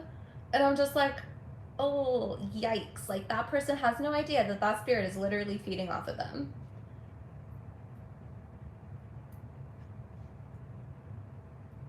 Facts. You command the energy. Yes. Okay? Don't be afraid to do that.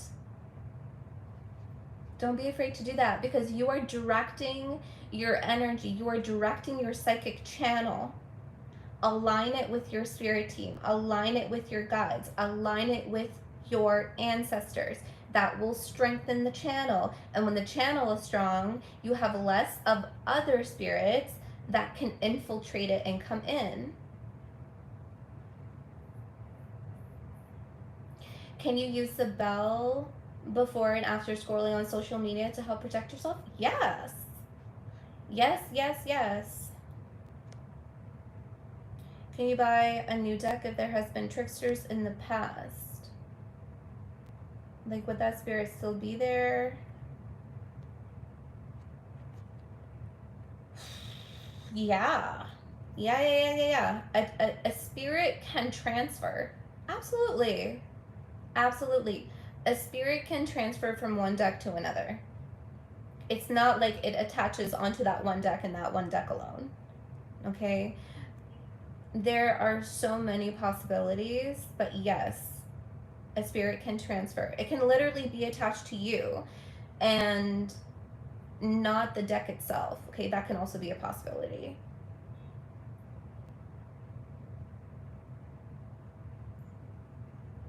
Yes, you do. Yes, you do pick up on other people's energies during YouTube readings. Yes. That is why, be careful who you watch and who you listen to. I protect my psychic channel. I not only do I protect the YouTube channel, but I and my ancestors protect it, but I protect the psychic channel.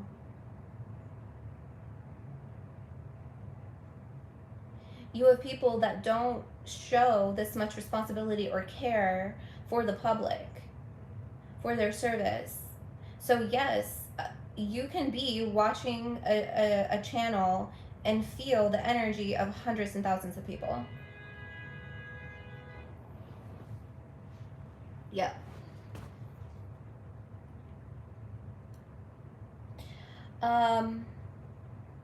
What else about tarot?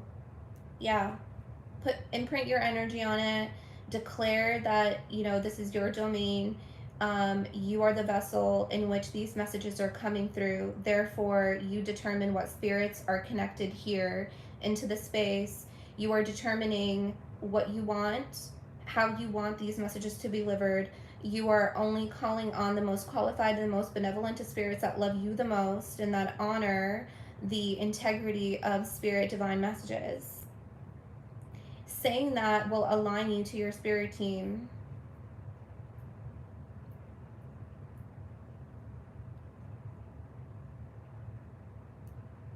Oh, Rosemary is incredible. Rosemary is incredible. Okay, where's Zachary? I'll move into this in a moment. Zachary, you have a question, honey?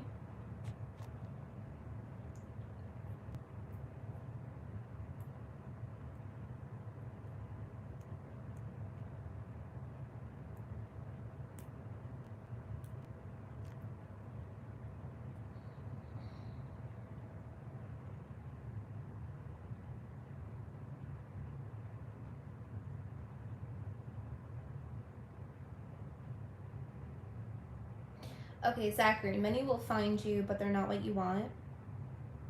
You actually have prospects that are watching you right now. You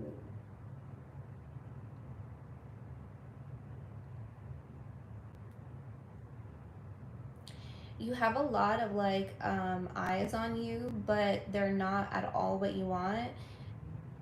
Do not lower your standards, because that's a tendency of yours. Do not lower your energy. Do not fall in love with the potential. You have certain requirements for yourself that you want met by another partner. Oh.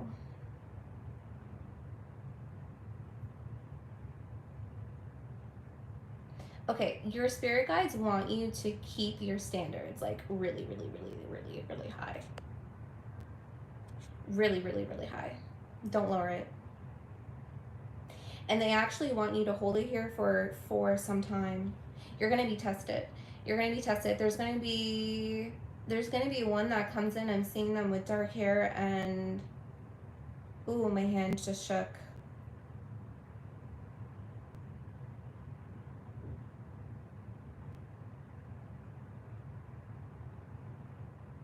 My hand just like did a weird thing when I tapped into this person's energy. You're gonna be tested by someone who has dark hair, and I almost wanted to say like they have green eyes or like they're pretty cute though.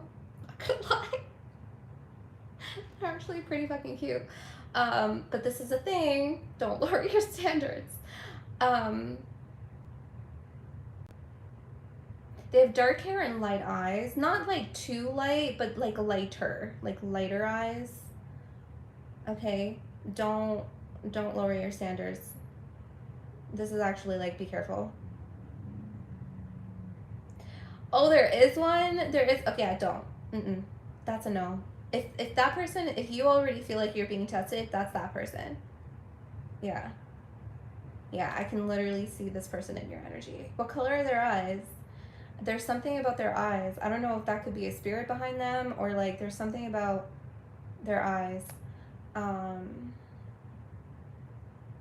Yeah, that's not going to be your, that's not your person.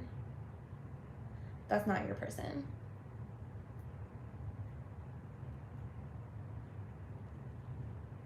There will be possibly someone new in November. They're brown, but you always think they're, wow. Yeah, okay. Yeah, I can see that. Yeah. Yeah, that's not your person. You can, okay, your spirit team like really wants you to be like to stick to your guns. Okay? Your spirit team wants you to like keep your standards here.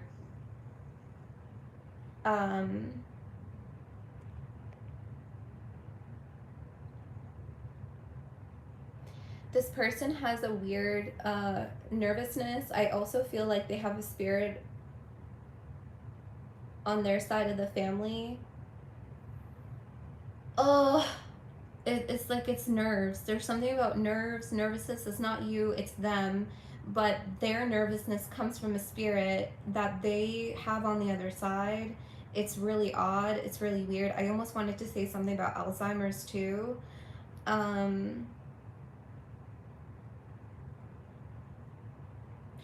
You can like talk to this person, but don't get dragged in. You can talk to this person, you can be entertained by this person, you can like, you know, flirt, whatever, but don't get trapped. You get anxious when you, oh yeah, it's a weird one. It's a weird energy. Okay, that's confirmation. You get anxious when you talk, and that's not like you. Yeah, that I don't feel. Yeah, that's not you at all. Yeah, I never see you like that. Yeah, if yeah, that's why they said don't get dragged in, don't get trapped, because the nervousness is actually your nervous system. They're saying that's your nervous system that feels danger, danger, danger, danger.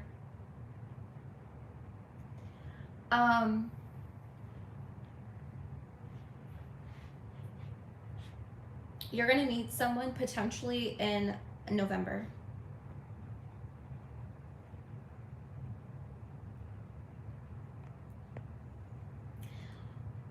I just heard this person's like polar opposite to you. They're also a little bit quiet. They're a little bit more reserved. They're a little bit more mysterious. They're going to be shorter. They're going to be a little bit more petite.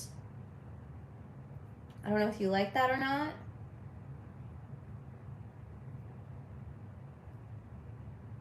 There's something about this person's like reserved conservativeness that you actually like. but there's something about their physicality that you're gonna have a little bit of an issue with. I'm just being honest. I'm just being honest. Yeah, something in November.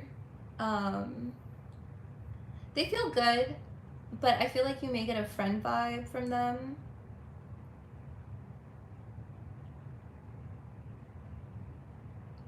There's something more solid for you in 2026, like the beginning of 2026. You're 5'5". Oh.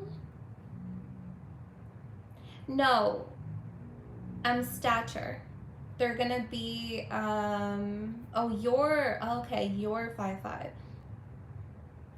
No, I feel them. I feel this person is, their stature is small. You are a short king. I love that. Yeah, no, I feel like it's something with them. It's their stature. I feel like they're petite. But I also I picked up on, like, yeah, a small frame. I picked up that there's something that you won't like though about their physicality. I don't know what it is, but you may just get like a friend vibe from them. But you're very drawn to like their personality. You're drawn to their reservedness. You're drawn to their conservative nature, their mysteriousness, and I feel something more stable for you in 2026 around February, March.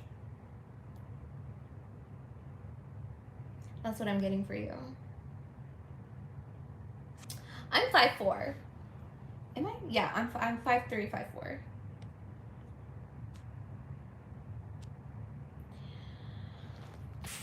So sneak attack, yeah. I actually feel like they watch you now, to be honest. Yeah, I'm small. I'm 5'3", 5'4". Was there someone else that asked a question that paid for something? Can I see? How can I see? How can I? Yeah, we have to be sure. It would be too intimidating. I have a reason.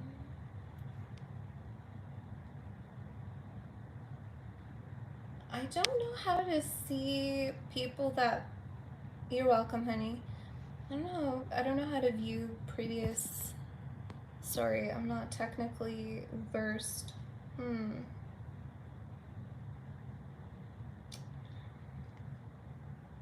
Garden. You have reasons to believe your ex-roommate has done black magic on me. Oh, I'm not scrolling all the way back. What? No. No. 1 second.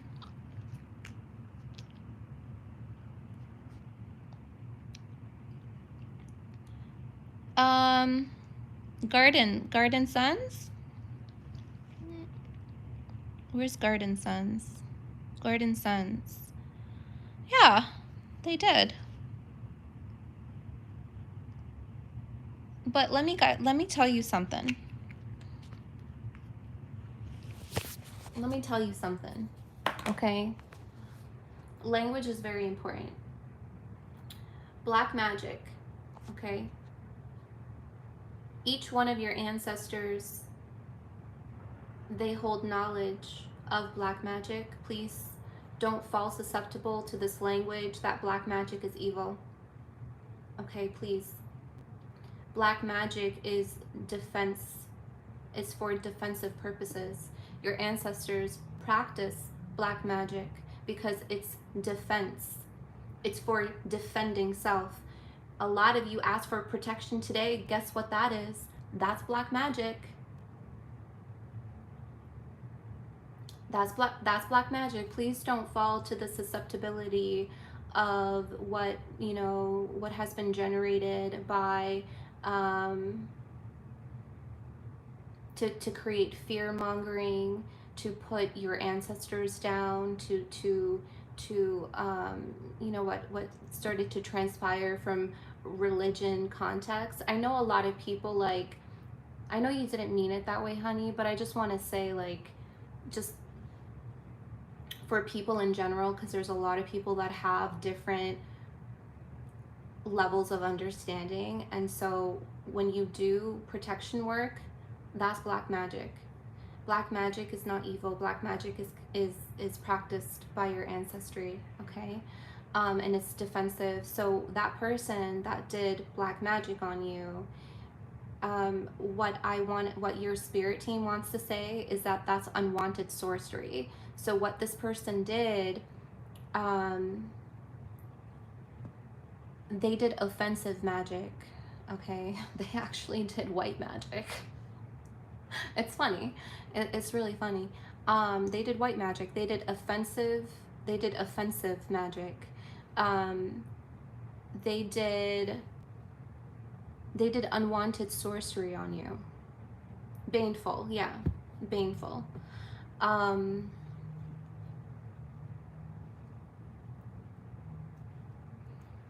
Yeah. Yeah, it's a strong misconception, and it's really awful, because magic is powerful. Black magic is beautiful, but baneful. Yeah, intention is really important. You said that's your roommate. Oh, do they have something? Do they have an item of yours, my love? No, a return to sender won't work. No, cord cutting won't work. Do they have an item of yours? Can you, do you know if they have an item, like a physical, like a clothing of yours? Oh, yeah, you forgot some things? Oh, okay, hold on. My hair? What's wrong with my hair? Oh, no. Oh, you're saying about them. Thank you, Zachary, and thank you, UGX.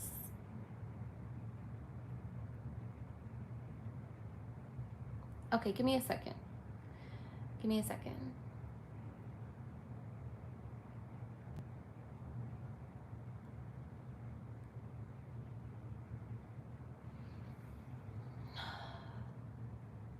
Oh, thank you. It looked so much better yesterday. Today it has a mind of its own. Sorry, give me a second, Garden. Can I actually know your first real name? You don't have to tell me your last name. Can you tell me your first? Just tell me your first name.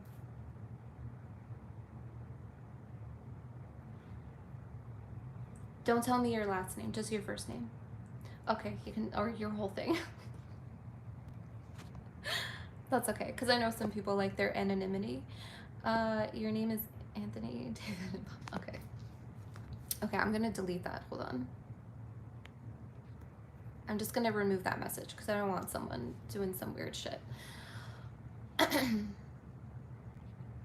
just gonna social security number. I'm just gonna use your first name, okay? What's their name? Dan? Dan. Okay. Their name is Dan.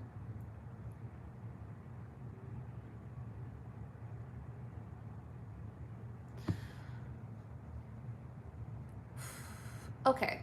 So this is what Spirit is showing me, okay? Oh,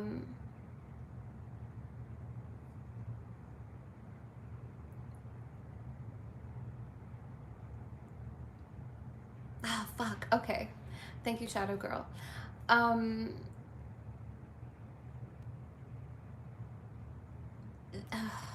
There's a passion towards you from this person.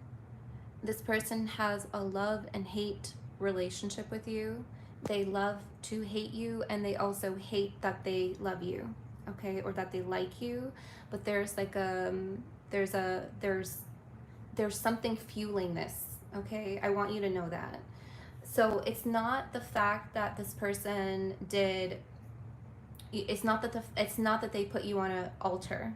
Okay, it's not that they put you in a jar. It's not that they went to someone to do magic on you. Okay, that's not what this is. Okay, so I want you to understand that what is fueling what you're feeling, the energies that you're feeling, and the results of this is coming from their strong emotion. And I've talked about this before with you guys, that strong emotion can also open up portals, and strong emotions can fuel most of the magic that you do, whether it's on yourself or for other people. Okay, yeah, like thank you, Dualina. Like this man is not doing like ritual magic. Okay, so the reasons why your cord cutting isn't working, and what was the other one you said? You said something else, honey.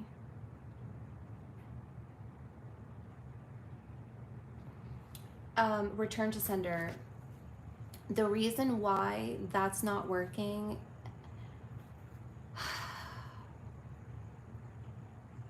no, it's not an incubus. It's not, there is a spirit, but it's not an incubus.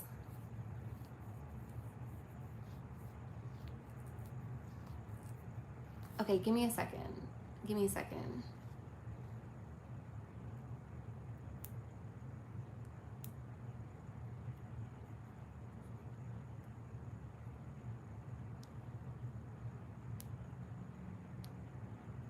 Okay, this is what Spirit is telling me.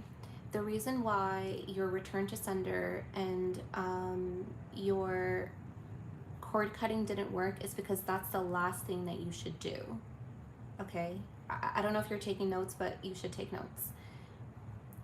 Return to sender, actually, that they don't even want you to be doing that. They said a cord cutting ritual is the last step. The last step. Okay, that is what you should finish.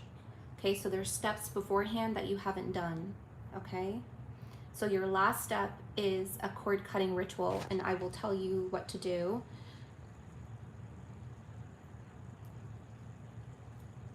What you have to do first is you have to disconnect from them.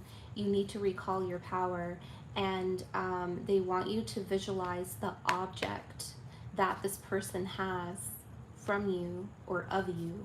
The reason why that they're holding on to you, and this object is acting as a link. It's not necessarily that you need to like get the object back. That's not necessarily important, but your energy is still there. You need to take your energy back. So your first step is to recall your energy and your power from any item that you have left behind that may or may not be in the possession of Dan, and say his last name. Okay?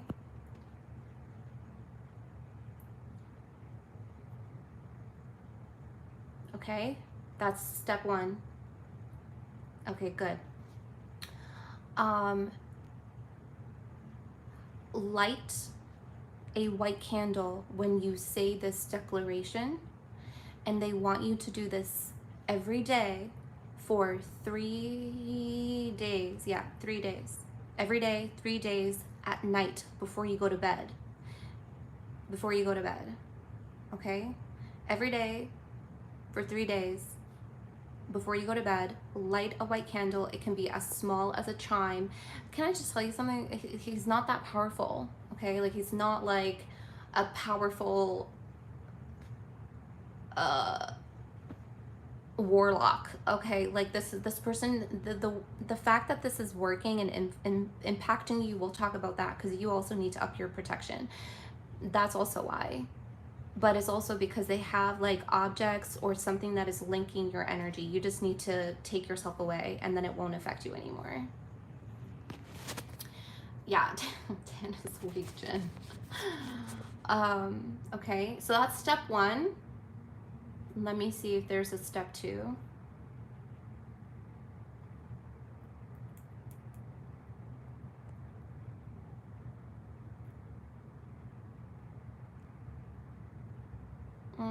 Are they blocked? Or like, are they blocked on social media? Oh, that's what you saw. Okay. That's what you saw, honey. Okay, you saw a monitoring spirit. You unblocked them. Keep them blocked. See, this is the thing. You opened you opened a you give them access, honey. Okay, Anthony, you give them access. So that's why you're feeling impact from them, because you give them a way in. You gave them a way by, you know, having so much energy, because you are powerful. You gave them access by having your energy linked to an object that may or may not be in their possession. You unblocked them, meaning that you gave them access. So it's not so much that Dan is powerful, it's the fact that you have given him access to impact you. Does that make sense? So it's as simple as recalling your power, lighting a white candle for 3 days before you go to bed, and declaring your power back. And be specific about who, okay? Almost like just the way that I said it. They're saying there's no step 2. After that, you can do a cord cutting, and that's it. And keep them blocked. Who you saw, the spirit that you saw with them, was a monitoring spirit. It was just a monitoring spirit. Remember when I shared the monitoring spirit on my channel? I literally showed you guys a face. You can see them. You can see what they look like. They look awful. They're disgusting. Okay, so you saw it wasn't a succubus, it wasn't an incubus, it was a monitoring spirit. Okay, honey? So that's what you gotta do. Can you tell me... Actually, I can see it. Your cord cutting ritual, are you doing it yourself? Just answer yes or no.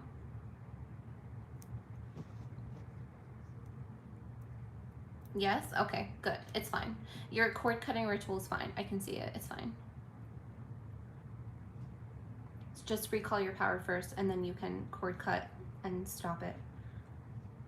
Thank you so much, mystical mediumship. Thank you. May that be returned to you tenfold. Thank you so much. Let's see. What a fun conversation. Hi, babes. Hi, mama. You can't find their profile.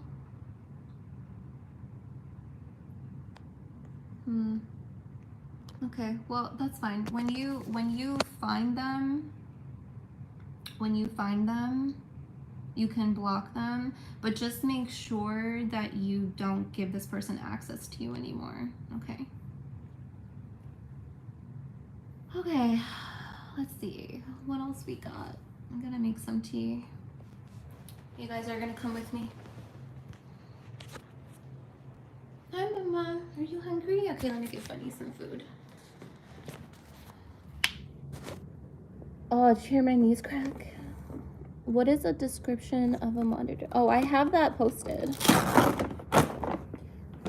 I have that posted on the community page, honey. If you scroll on the community page, if you go back a few months, you'll see I provided a whole segment about monitoring spirits. Yeah.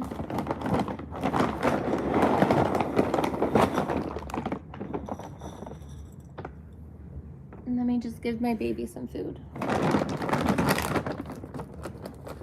I actually can't go all the way back, so I don't know who gave me money and asked a question. So if you provided money and asked a question, I really am sorry. It is an interesting photo. What do you mean?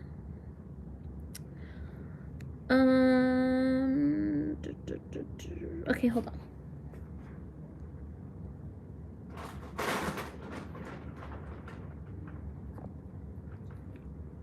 I'm okay. Hungry? Here, baby.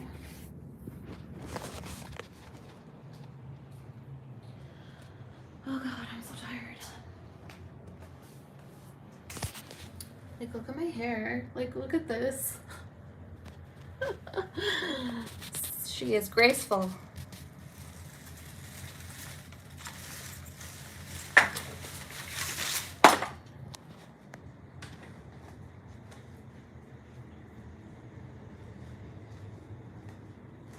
Hey, honey, we're just talking. I am tired. I'm not doing a June live, by the way. I'm just not. Because I'm gonna be in stillness. You won't see a reading from me for about a week or two. I have to be in stillness. So there's no point in doing a June live for all signs. So that's why I'm just here talking with you guys and answering questions. Thank you so much, Erica. Sorry guys, I just need to make some tea. Oh, TD, okay, TD. All right, honey, 1 second.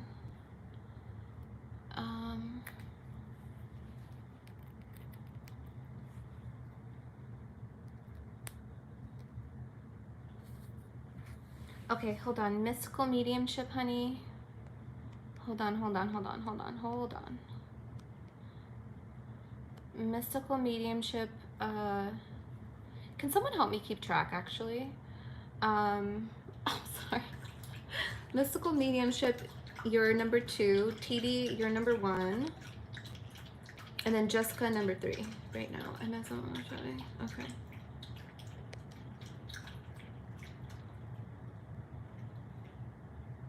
You're feeling like spamming the chat box? Don't do that. Don't do that.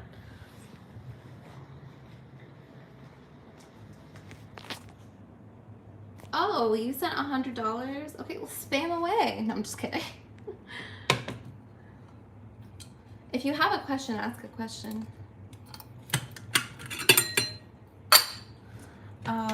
But right now, I'm just going by my intuition, okay?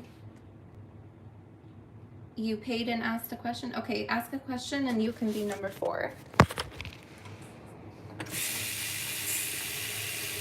I feel like this is better than the lives. The all signs.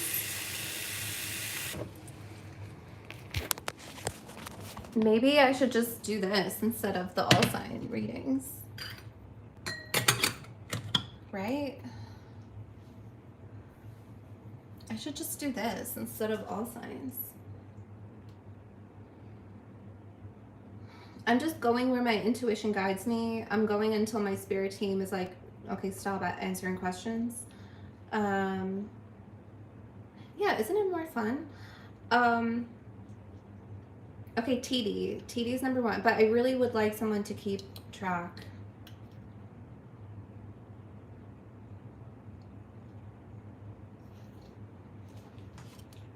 I have 4 people right now that are in my head.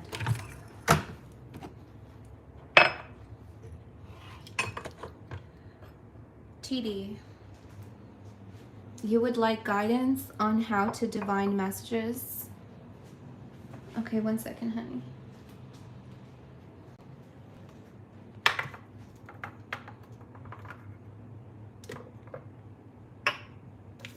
Hold on. Your first name is Tia. Okay.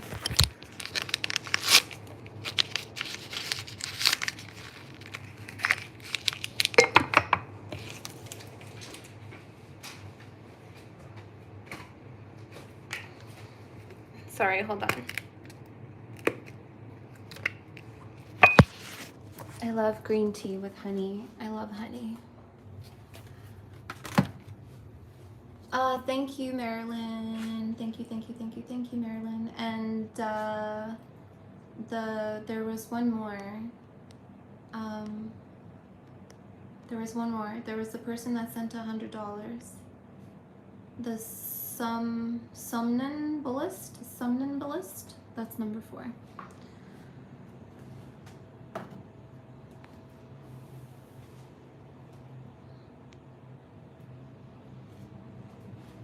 Oh yeah, and tree. Okay. Okay, that's it. 5. 5 right now.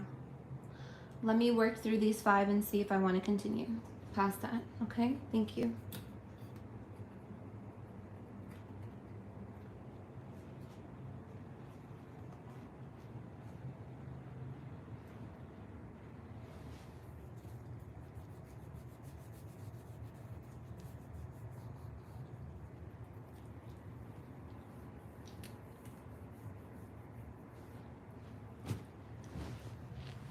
Okay, 1 second. Let me connect it to you. I just have to move some energies away. There's a little too much. Hold on.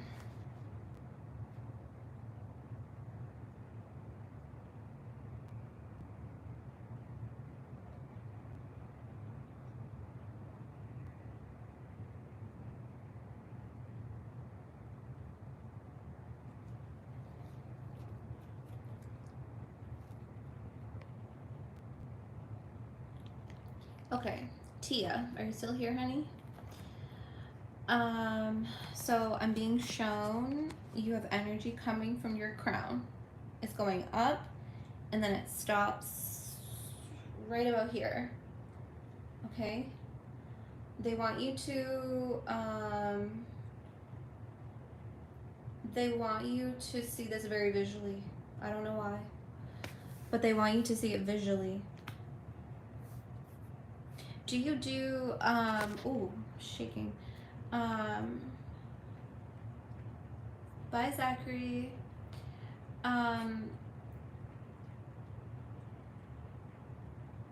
Do you do visual meditations? Yes or no? Do you do visual meditations?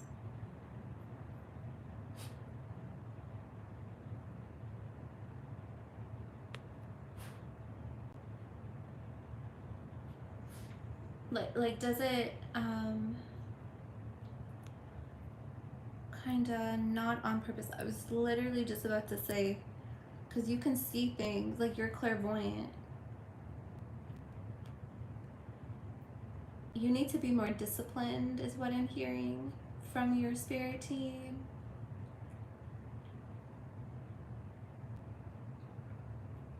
Hi baby, you okay? Come here. Come.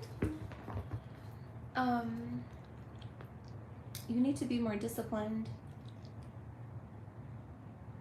Because they're showing me like you have a range. Everyone has a range. I have a range of like what I can and cannot see.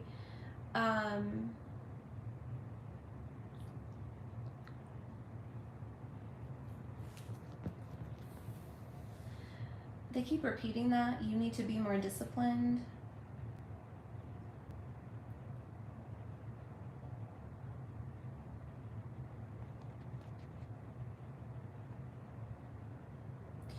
Okay, there's a few things that you should know. You do have a psychic channel opened. That's why they said let her see it visually, because you do have a psychic channel that is opened. It's there, and I'm seeing it on your, like, from your crown, which is actually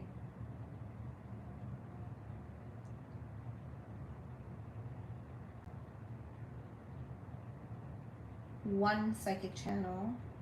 We have other psychic channels.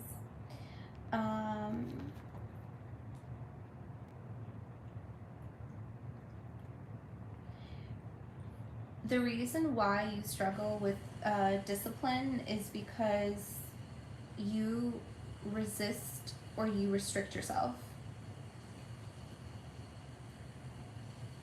They want you to have a regimen.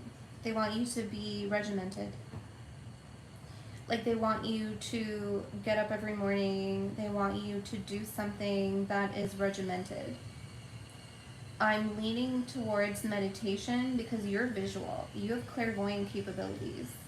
Like you can see, you can receive visions. You have an ancestor that is an oracle.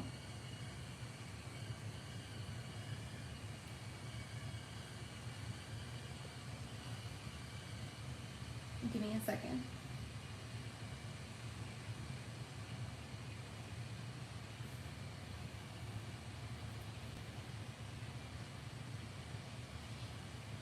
You need to build a structure. Okay, hold on. Your Kate. Let me give you some context.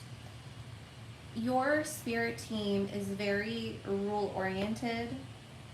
They're very strict. They're very disciplined. A lot of people need to know this. Okay, just for always a rule of thumb.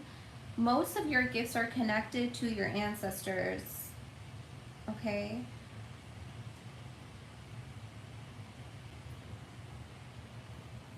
Most of your gifts are connected to your ancestors. Okay, hold on.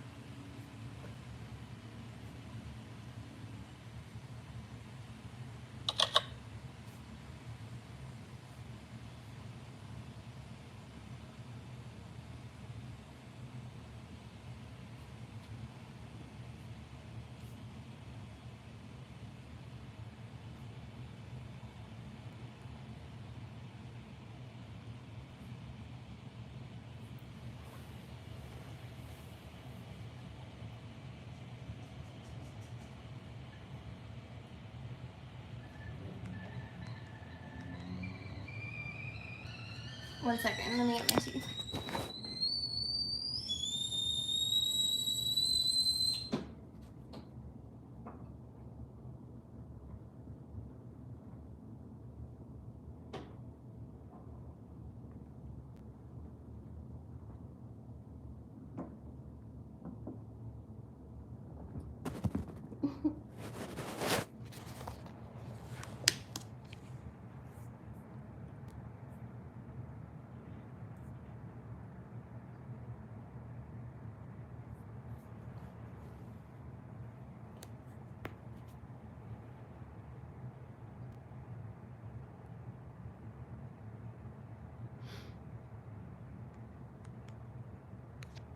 Okay, sorry, just had to get my tea. So, there's a lot of regimented energies that are coming through from your ancestry. They want you to be really strict and very oriented. They want like rule oriented structure with your gifts. Because right now it's very loose and it has a very short range. You can see things, but it's very sporadic. Okay? You can see things, but it's not clear or there's a lot of obscurity. The more you access this realm, because they're showing me that you can access it, the more that you can access it, the stronger it will be and the higher you will go. But yeah, everyone needs to understand that your gifts are connected to your ancestry. So whatever they believe, um, whatever they practice is most likely what they would like for you so that you can strengthen your gifts as well. Okay, hold on.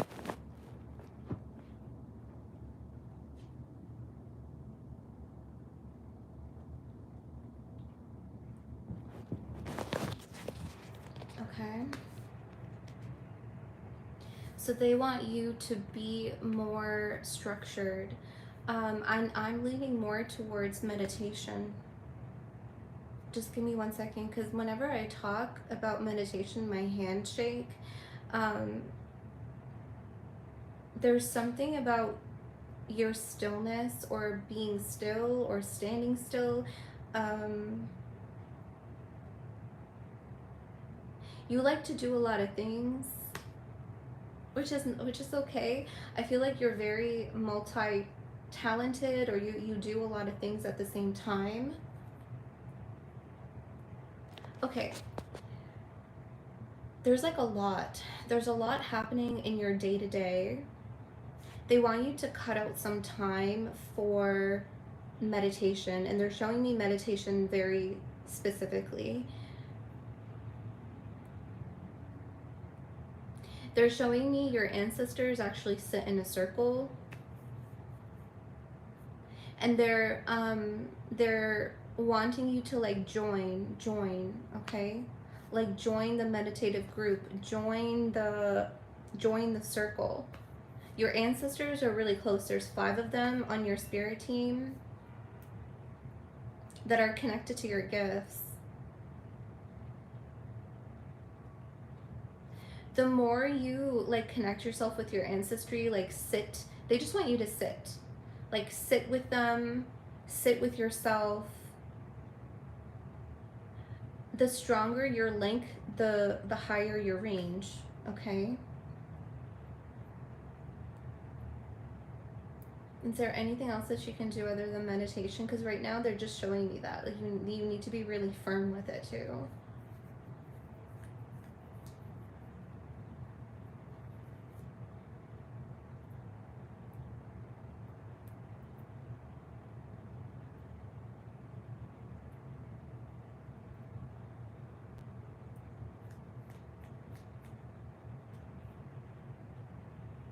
Do you have a sister, or do you have like a mother? Your mother or your sister. There's something about the women in your family.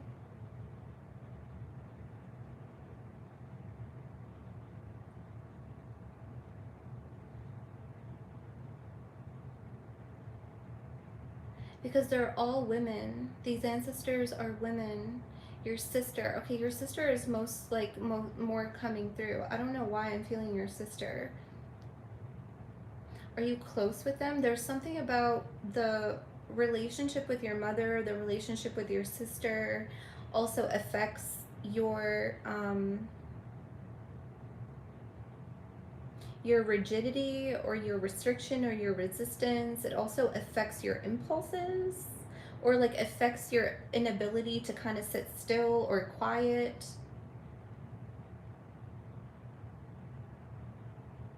Women in the family, your sister is coming forward alongside with your mother. The stronger, your ancestors are saying, the stronger that the feminine is, the stronger her gifts are. That's why they're not good relations. That's why. Okay, give me a second.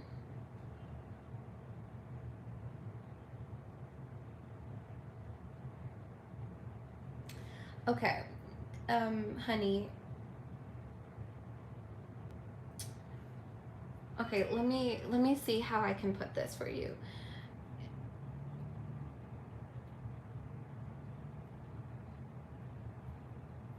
Your ancestors really value the feminine. Your ancestors like really value femininity. Your ancestors really value sisterhood.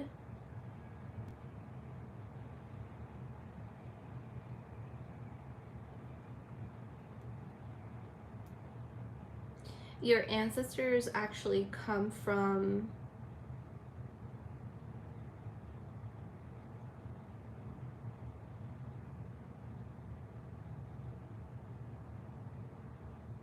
like they want you to step more into your power. There's something where your mother did not step into her power, nor did your sister, and nor did you.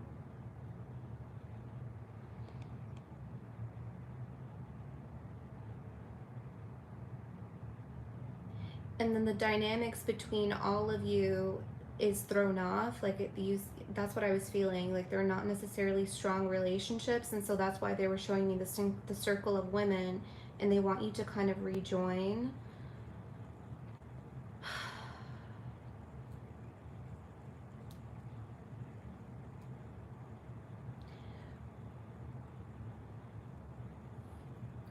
I'm feeling like your gifts are really connected to your emotions with the feminine. Like really connected. I mean, most of us are, like all of our gifts are connected to the feminine, to the mother. But there's something with your mother and your sister that they weren't able to stand in themselves, like step up or stand very firm in themselves.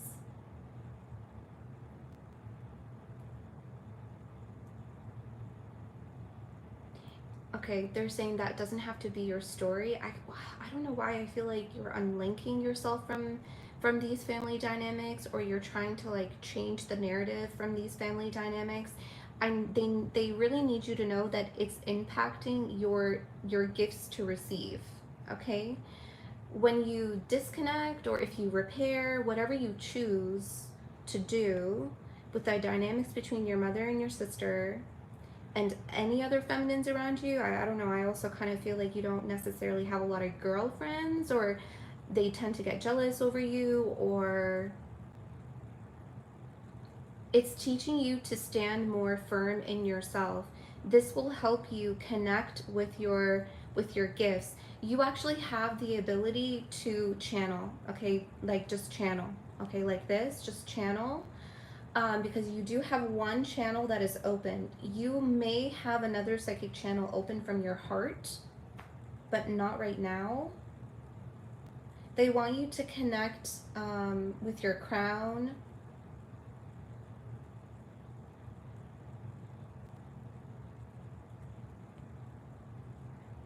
Yeah, you're a channeler, honey. You just channel. You channel messages. That's your divine gift. Protect your crown, because this channel is open right now.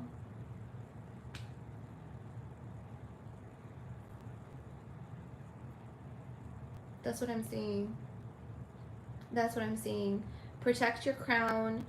Choose what to do with these relationships, because you have to choose. I kind of feel like some of them are in limbo, and there's also something with like not really having friends or girlfriends that does impact you, because it's all feminine sourced energy, right?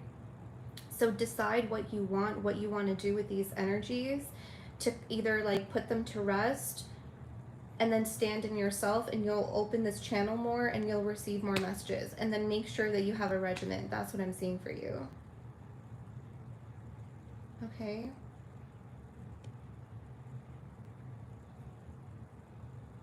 Oh, I'm sorry, Tia. Yeah, I was feeling that. Oh my god.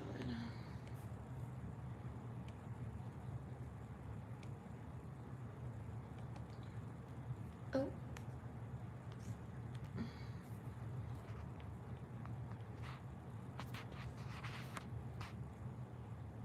Sorry, I think I think I blocked someone by accident. Hold on. There we go. Sorry about that. This. Sorry, Nick and Rue. Sorry. Sorry. Holly was on it. I just got a eggplant emoji.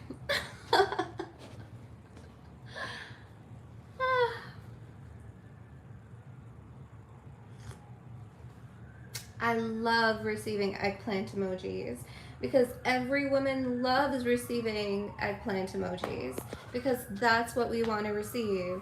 Thank you. Way to read the room. So fucking weird. All right, who's next? I'm only gonna do these 5, and then I gotta rest. But since we like this, I feel like this is better than an all signs reading. Okay, who's next?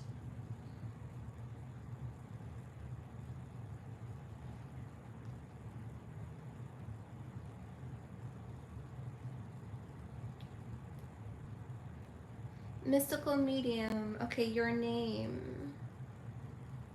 Can you tell me your, I think you did tell me your name, but I can't remember. Can you tell me your name again, please, and your question?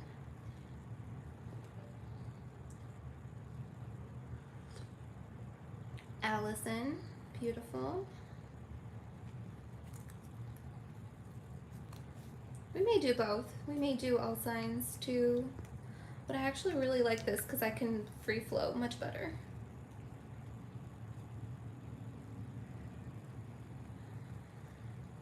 You're welcome, Tia. I hope that was helpful.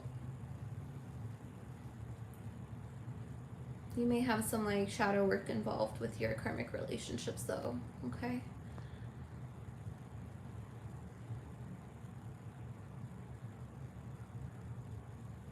And your question again, Allison.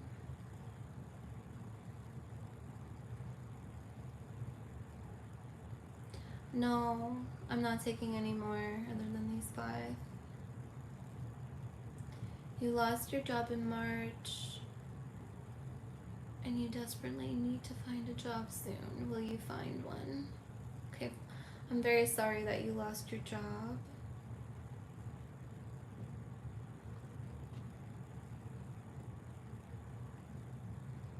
Okay, the spirits are showing me that you are actively looking.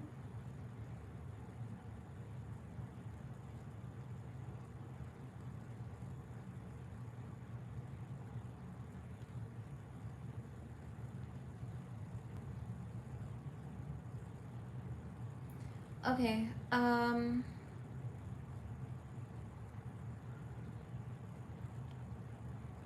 yeah, this process is long.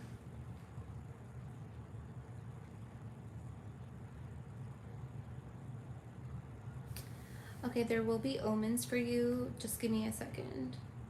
The answer is yes. You will find one soon, but let me get you some specifics. Because there's going to be omens that you're going to see beforehand. These omens will help you to prepare. They're also bringing forward August, but I'm seeing you in something already in August, but the process is long. It's just like longer than usual. Which is also telling you something else. They want you to be aware of that. Why this process is taking longer than usual. Oh yeah, you're in a pause. You're also in a pause. There's a lot of people in pause, which is okay. It's normal. It's part of the process. They want you to know that this pause is part of the process. I'm seeing you in an interview with a man. I'm seeing you in this interview at the end of June and possibly July. I'm seeing you in the job by August. Like beginning of August. You're gonna go through at least 2 interviews, not just 1, 2 interviews.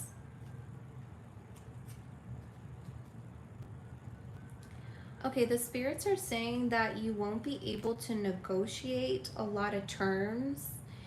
And I feel like that is something that you're kind of used to or that you've done in the past. But there's something this time about not necessarily negotiating any terms until later on when you are with the employer at least 3 to 6 months.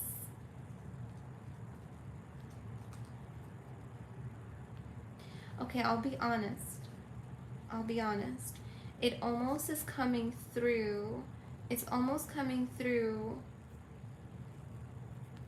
That's why they showed me August. You will be homeless if you don't find something by September 1st. That's why they showed me August. You're gonna find something by August. Yeah, it feels like it's cutting close. And that's why I kept feeling like this long process. And that's why they showed me August. Okay.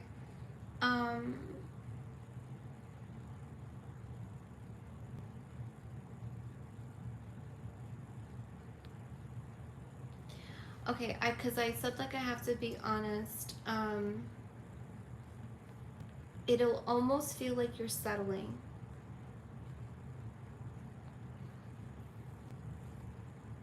It'll almost feel that way when you receive this, because I feel like I'm in your position right now and they're making me receive this and I feel like I deserve more. I feel like I deserve more. I feel like I deserve better. I feel like I want to negotiate terms. I feel like I want to say, you know what, I want more money, or I want this benefit, or I want that, and they're stopping me from doing that. Yeah, it's just a matter of just accepting it. They're saying it's a blessing in disguise. It's a blessing in disguise. Okay, sweetie? Yeah, you understand. Okay. August. August. Okay? More than one interview. It may start end of June, July. Okay? It'll be a long process, but by August.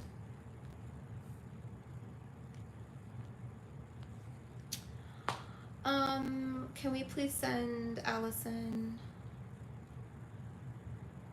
just some uplifting energy and a good luck? I just feel like you need it. You're gonna be okay. Please know that you're gonna be okay. Okay. Thank you, Allison.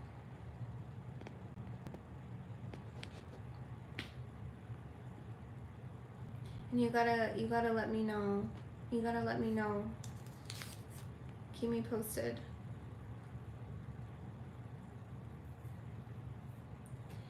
Okay, next. Thank you, Emma. May that be returned to you tenfold. Thank you so much.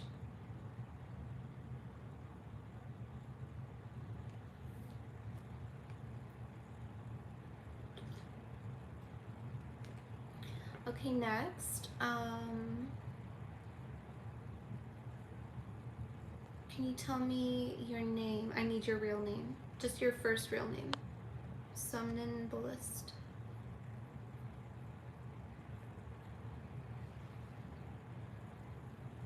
Nandita, beautiful name. Scorpio Sun. If you have any messages from my deceased mom, I'm curious to know about the future between me and the guy.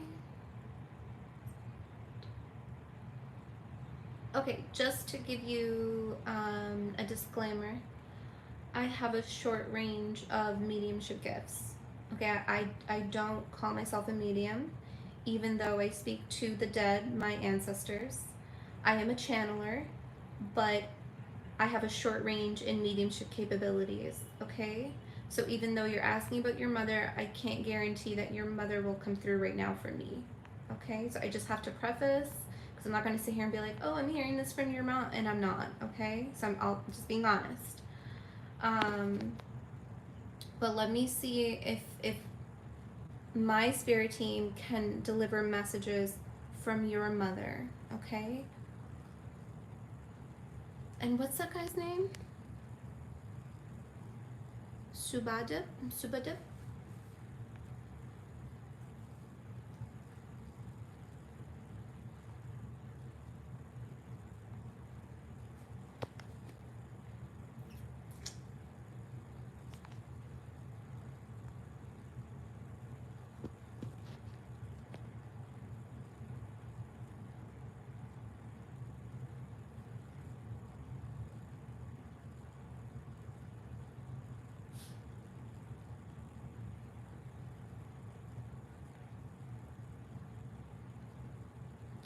Okay.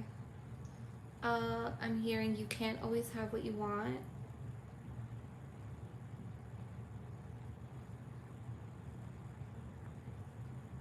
And I'm seeing a spirit put their hand over their chest.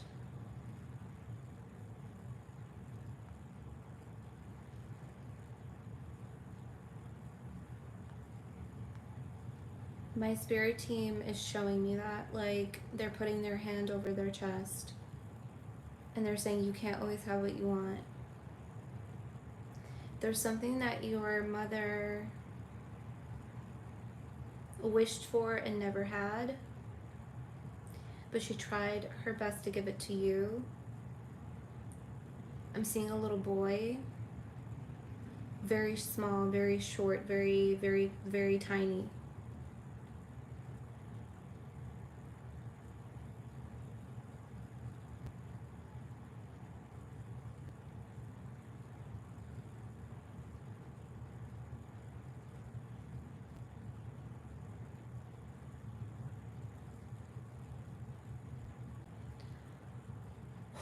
I feel a little sick.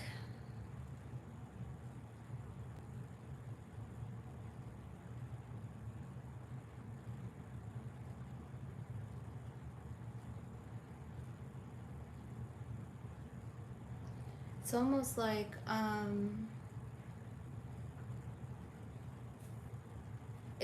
there was an illness or something that washed over your mother. And there's a little boy that's connected to her. A little boy, very tiny boy, who's in spirit too with your mother. I don't know if she had an abortion. Sorry if I trigger anybody. I don't know if she lost a child, but there's a little boy that is connected to her.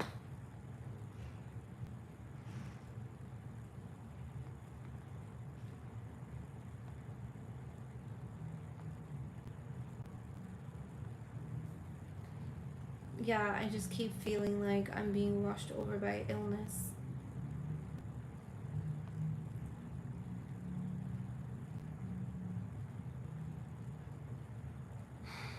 It's almost coming through like she had more that she wanted to achieve. It's almost like she's watching you right now and she wants you to be really realistic. Your mother is coming through as like a realist. Oh, she was very sick. Okay, so that's confirming the emotion, the feeling of illness that was washing over me. Okay, so that's confirming that. So, okay. Your mom has a message for you of like, be realistic. Okay, be realistic, especially when it comes to the things that you want. Because she keeps saying this, or my ancestors keep saying this, you can't always have what you want. And I know that may be very tough to hear, but there's a realism to your mother that she wants to gift to you.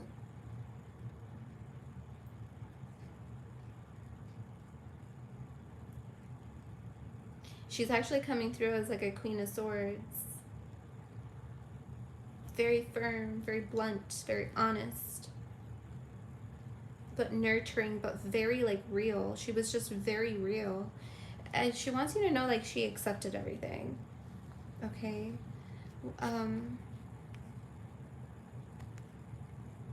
What did you say earlier? Confirming that she got sick, but you didn't expect her to leave so soon. She expected it. She expected it. She wants you to know that she expected it. And she accepted everything when she left.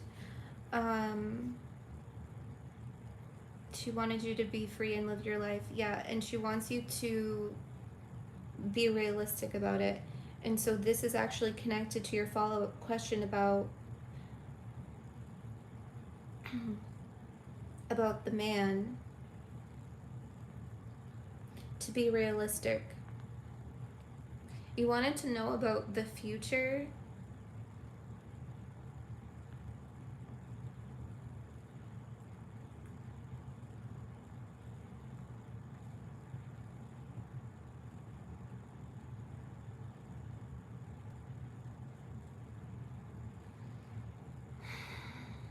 She keeps saying that. She's like, just tell her to be realistic.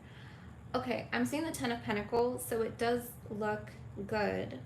It does look like you will have a long future with him, but your spirit team and your mom that's communicating to my spirit guides is saying like, just keep telling her to be realistic about it.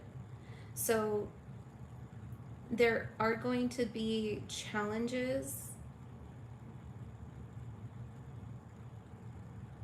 especially around children, how you raise children, how you discipline children, how you punish children. Like there's that like sentiment of how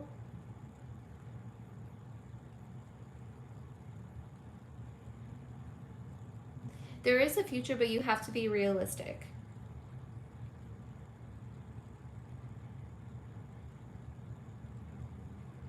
You have to communicate about what it is that you want with him and how you want certain things to be done. And your mother wants you to see if it is aligned. Have you talked about values? Have you talked about family? Have you talked about religion? Have you talked about politics? Have you talked about how you want to raise your kids? Like there are certain things that reality, like your mother is literally sitting there saying, Tell her to be realistic about it. There are certain conversations that you need to have with this man because there is long-term potential, but the challenge is going to be about the realism, like the real challenges that come up and how the both of you navigate. That's what I'm seeing. Okay, you haven't discussed it. That's what your mother is bringing forward to me. That's what she's saying. She's saying tell her to be realistic. Tell her, because what did you say earlier? You said like you're in over your head, or like it's all over your head. Um yeah, that's why she keeps saying that. That's why she's like tell her to be realistic about it, because it is over your head. Like there's something that is um circulating your mind like over and over and over again. Don't make your life about him. That's also what she's saying. Don't make your life about him. Don't be afraid to speak on important conversations and see if your values align. Talk about your expectations. Yes. Does that help?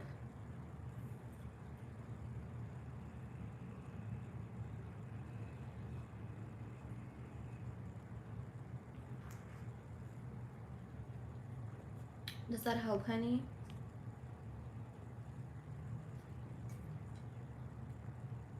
Yeah, you're welcome. You're welcome.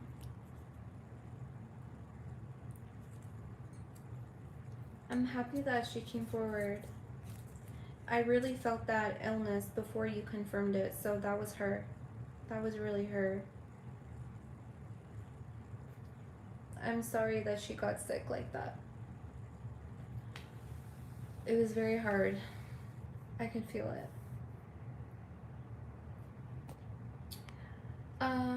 Thank you, honey. Marilyn. Marilyn?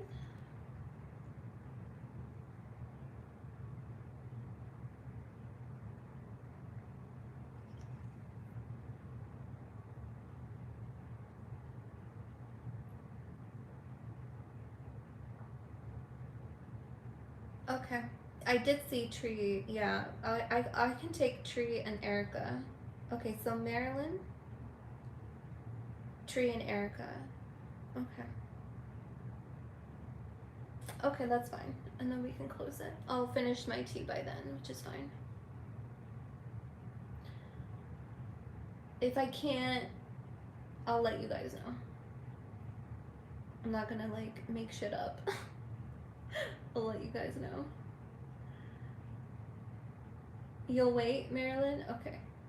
Okay, Tree honey, what can you tell me your first real name? First real name, please, and your question.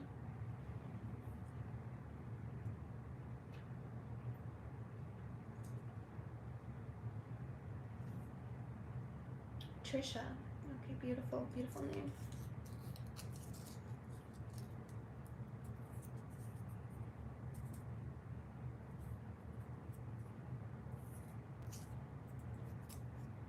Okay, so you're at a financial crossroads, job or your own business. Are you asking to stay at a current job or to move into your own business? Sorry, can you clarify your question? Purposeful business concept.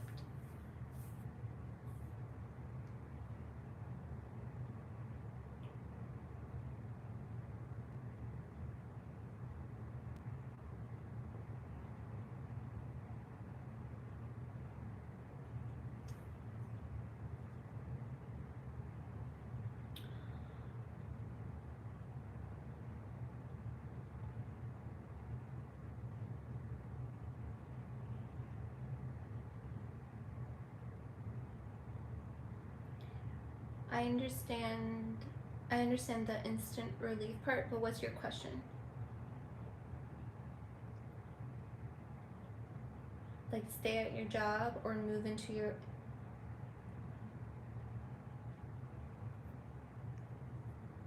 Are you asking to stay at your current job or move into your business, your own business?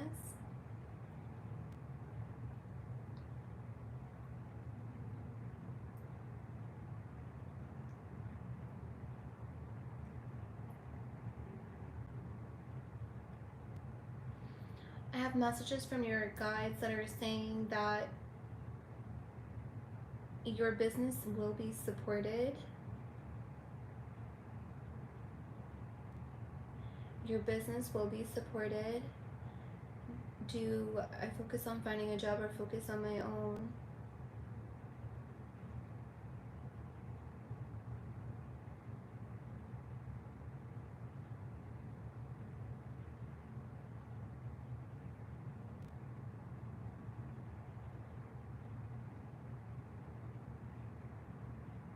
Okay.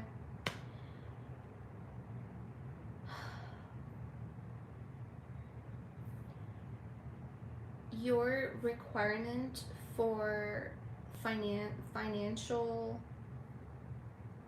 sustenance, like your requirement, is more suited to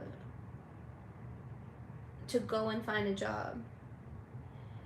The financial requirement that you're currently sitting in will not be fulfilled if you go out on your own. They want you to be very realistic about your crossroads and your options and the choices before you. Okay, so they're giving you two possible paths and they want you to look down both of them. Okay, they literally want you to look down both of them. Your instant relief will be instantly provided. If you go out and look for a job, you will receive that. But your purpose will not be fulfilled, or you will be missing out and sacrificing other things. Now, if you choose to go down the path of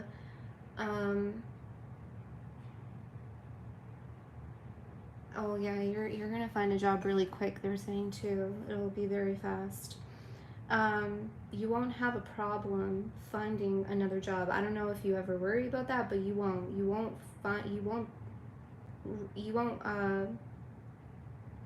There's no blocks there.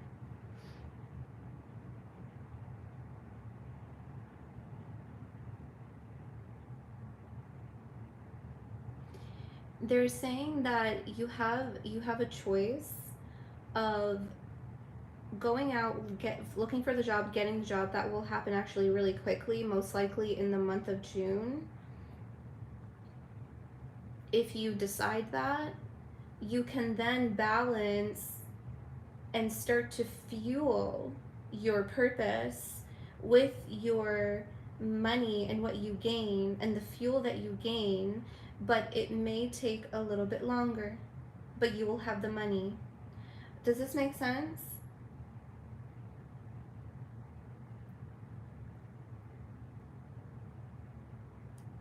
You've been looking for over a year for a job. That's why it's going to happen quickly. That's why it's going to happen quickly. Because you've been looking. You've been in that process. So once you decide, it's almost like waiting for the decision. Once you decide, this is what I want, you're going to get that very instantly. When you get that, you can focus on your business, on your job, but they're also showing you that you can fuel your purpose with what you receive from another job. There's going to be skills, talents, there's going to be money that you can use to invest in your own business, but it may take a little longer, okay? If you decide to focus on your own business right now with the intention of your purpose, you're going to be supported either or, but the instant money and the funds may not come as immediate as the job. Does that make sense? So they want you to look at the sacrifices, because you're gonna lose and gain either or.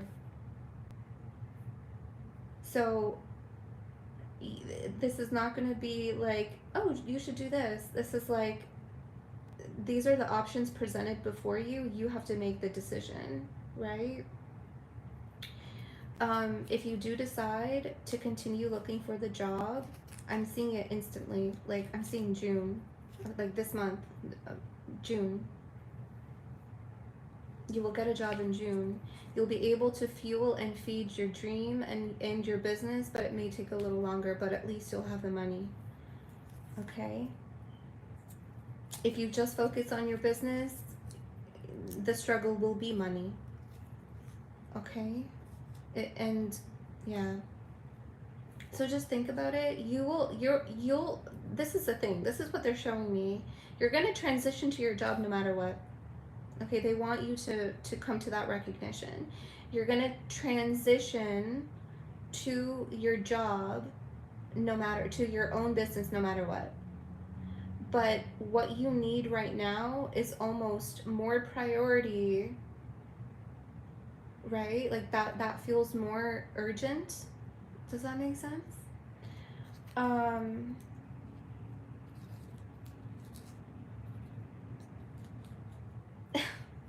you a Taurus? Like there's something where's Taurus in your energy?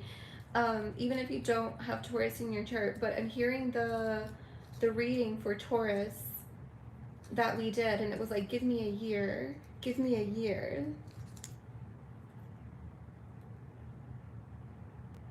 Give me, yeah, a year. If you decide to go for the job and get your money, it'll take you a year to set up a pretty good foundation for your business. There's something about that Taurus reading for you. Or they were just using that Taurus reading energy to give that message to me.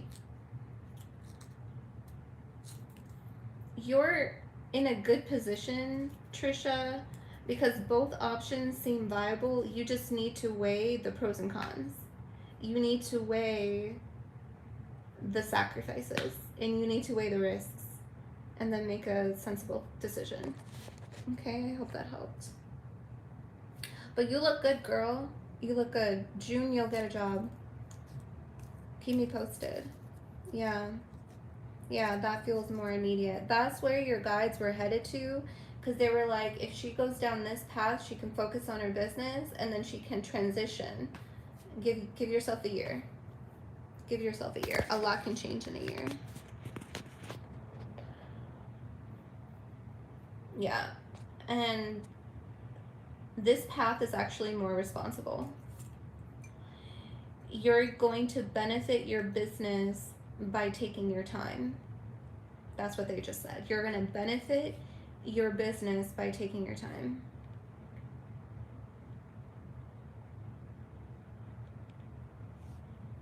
Because that way they're saying she can really plan. Yeah, I'm fine. I'm just tired. I'm good. I'm just tired.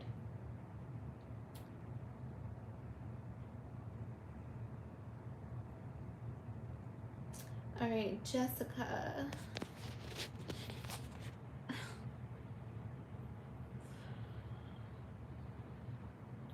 I'm good, honey. I'm just exhausted.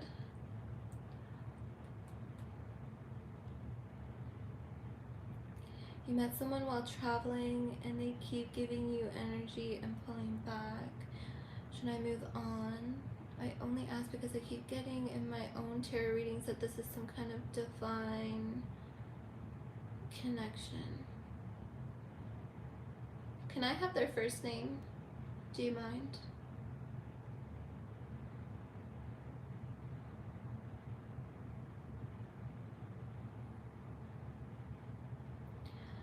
We all really need to also get into the habit of defining divine connections, because divine connections are very vague. This is also a habit of mine too, having to discern and start to properly define what a divine connection is. Andre?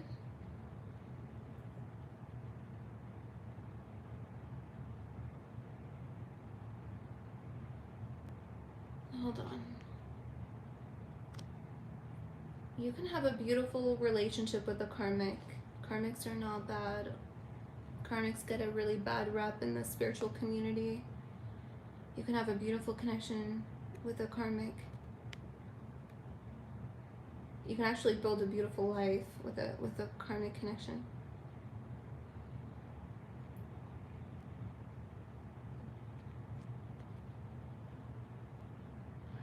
Okay, this is what your spirit team is showing me. The way you met him was very serendipitous. That's the divinity that you're feeling. That's the divine connection that you're feeling. So they want you to look at that thread. They want you to look at how the pieces came to be. Like all decisions were made that you made, all decisions that he made.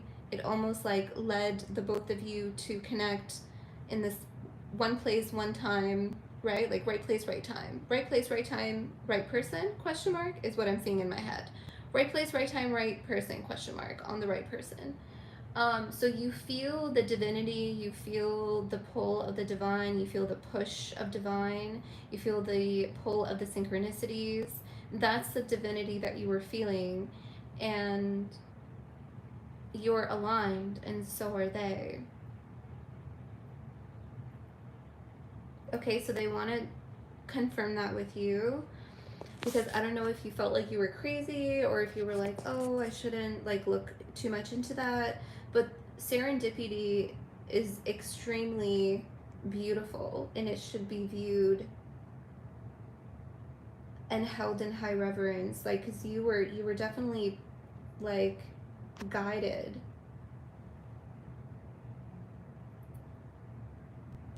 Okay, so I'll be honest, I'm not seeing a relationship form, but they serve a really important purpose for you. But the way that, like, because this is the thing, the way that, oh, you feel crazy. No, don't feel crazy. No, no, no. Everything that you're feeling is divine. Everything that you feel is divinity. Like, you were led. Okay? Like, yeah, lean into that. Feel that. But don't let that consume you into seeing that this is something other than what it is. Okay? That's what your spirit guides want you to know. So you were 100% led to him. He was 100% led to you.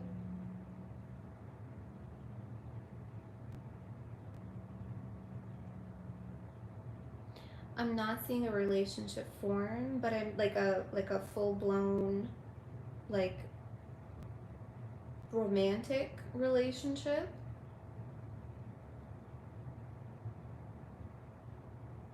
But I'm seeing the relationship between the both of you is actually required for you to evolve. It's also required for them to evolve.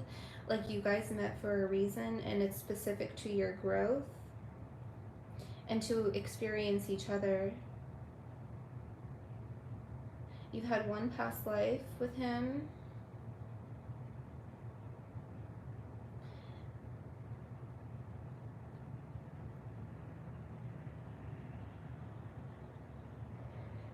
That's also the pull.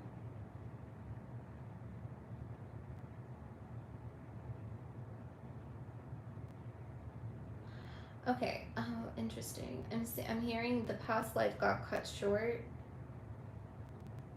Oh, that's why. Okay. All right. Um,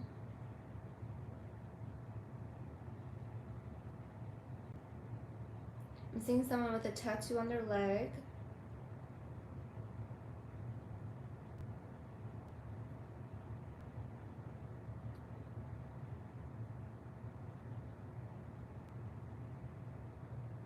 Okay, I don't know why I'm saying this. I don't know if it's them or if it's someone around them or if it's you or someone around you, but this I'm just going to share what I see. I'm seeing an injury in a past life, and it's on someone's leg. In this lifetime, that injury has manifested as either a birthmark or a scar or like a weird indentation on this person's body. This person got a tattoo over that. I don't know where he has a leg tattoo. There it is. That's what I'm seeing. That's him. That's literally who I saw in the past. Okay, thank you. Thank you for that confirmation. Um, Yeah. He got injured in a past life. There's this, he felt it, whether he felt this, whether he felt this unconsciously, but he felt it. So that's the reason why he actually got a tattoo in that space, in that part of his leg. He got injured in a past life.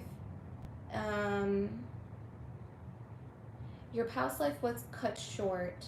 The reason why you're meeting in this lifetime, my love, is to just experience each other more. I'm not seeing like a full-blown relationship form, okay? But it is an important, he is an important person for you, is the way that it's coming through. You're not crazy. Okay, please know that you're not crazy. Okay? Not at all. Everything that you're feeling is real. Everything that you felt leading up to connecting to him was real. Everything that you feel right now is real. It's just your spirit team does not want you to get caught up in seeing it for just what it is. Okay? It is what it is. Does this make sense? He's an important person. There will be someone else that you will have a relationship with, but this is yeah, okay, good. I'm glad that this is helpful for you. Yeah. Was that the last one? Or no, Jessica, Marilyn, and Erica. Erica, okay. Ooh, my left hand keeps shaking.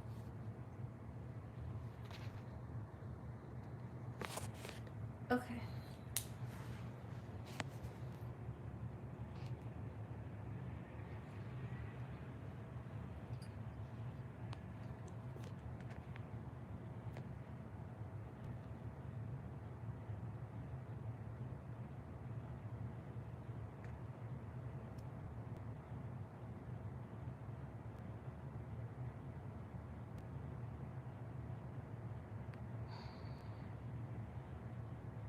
Just give me a second.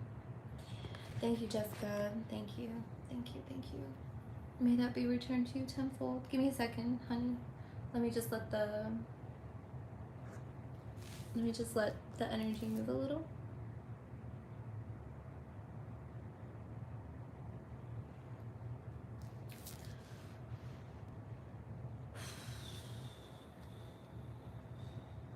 Erica. Okay, immediately there's a man coming through. There's a spirit. It's a man. And he's wearing a ball cap. His ball cap is like coming in like this, like I can't see his eyes.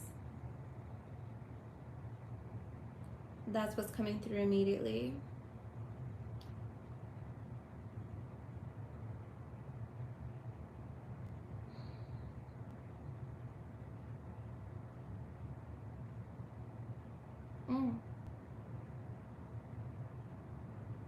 Okay, Erica, you really connect with people, like eye contact,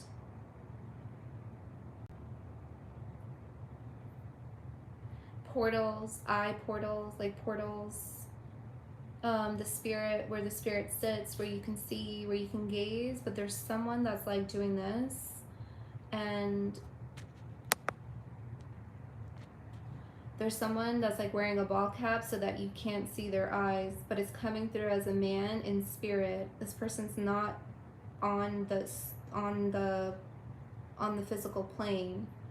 I don't know if this is someone who, a loved one that has passed, but it does not feel like a loved one. This is actually coming through as a little bit of a warning.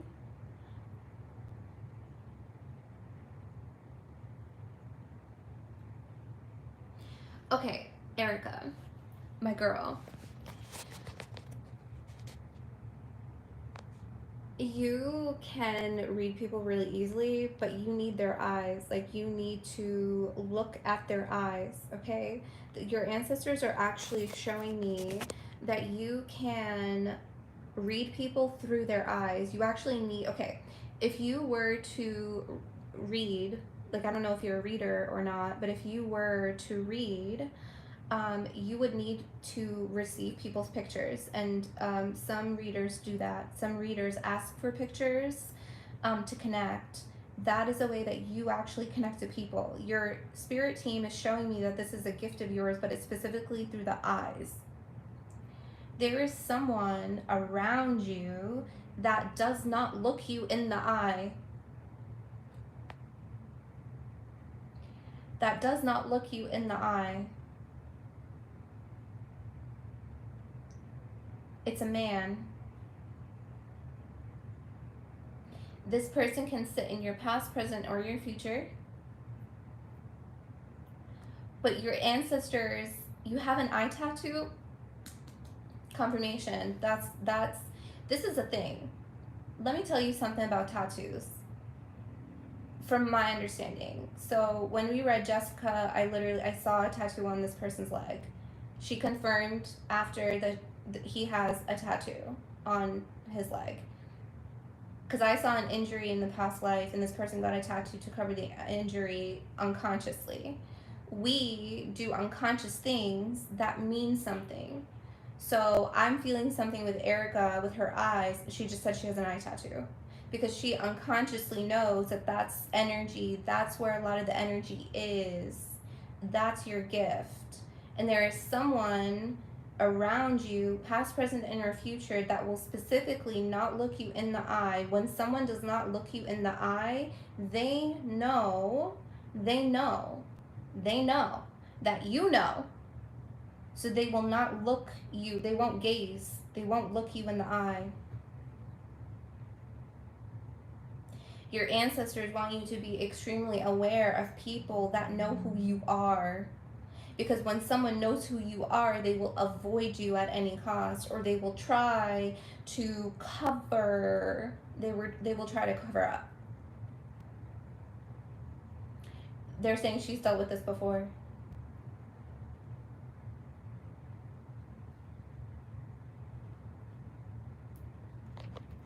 You've dealt with this before.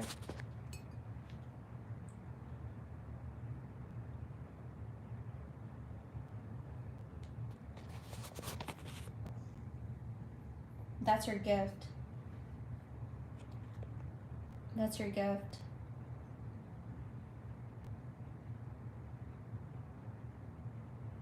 Yeah. Yeah. Yeah. Help you see what's hidden. Be mindful of the people that do not look you in the eye. They're hiding something. Yeah, I'll save this live. Sure, I'll save this live.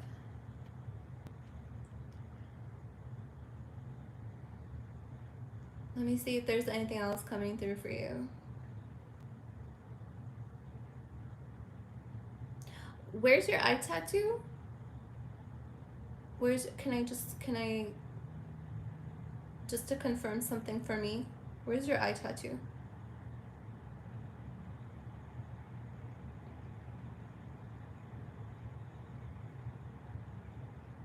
No. No. On your forehead, yeah. No. That came through very clear. No. You do not need to go to the event on the 17th of October. I heard no very clearly. And I'm hearing you'll know why.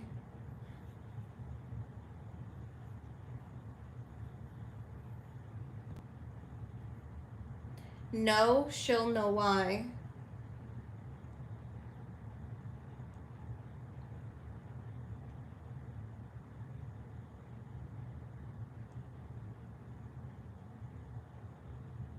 Are you okay?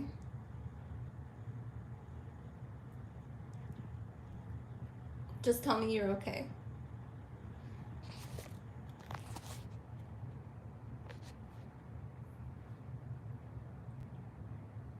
Oh man, my hand keeps shaking. Okay. Yeah, you don't need to go. Okay, they're saying like just a little bit more. They're saying the fact that you're already questioning, you already know what's gonna happen.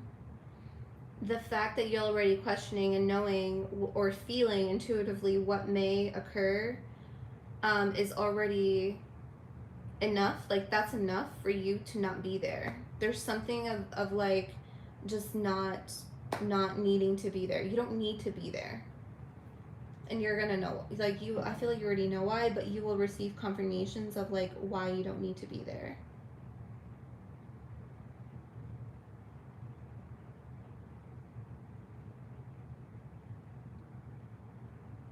Yeah. Are you going to the am I going to the desert? Yes. Yes.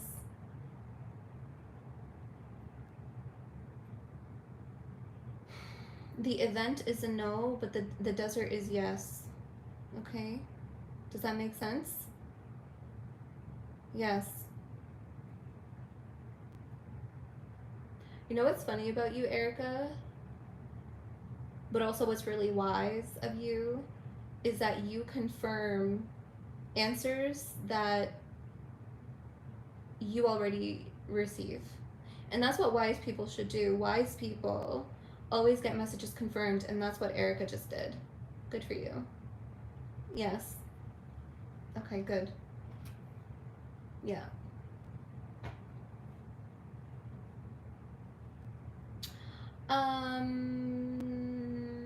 Marilyn.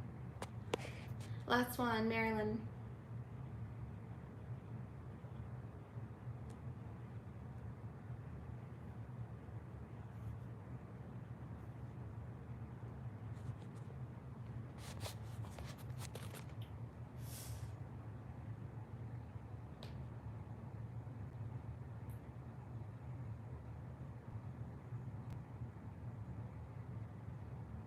Okay, hold on. Oh, my eyes just kind of went really blurry there. I'm going to England end of June. I feel it's going to be another spiritual awakening. Is there anything I could do to enhance this experience or for it to manifest easier?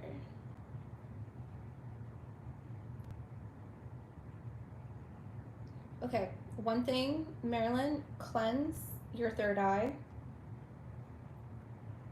Do you wear glasses or something with like your oculus? Why are they showing me that? Your oculus, which is right here behind your neck.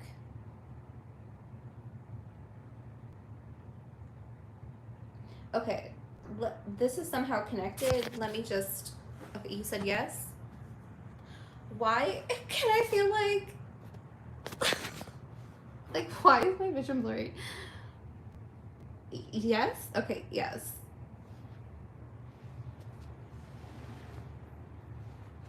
Okay, hold on. Let me sit up for you.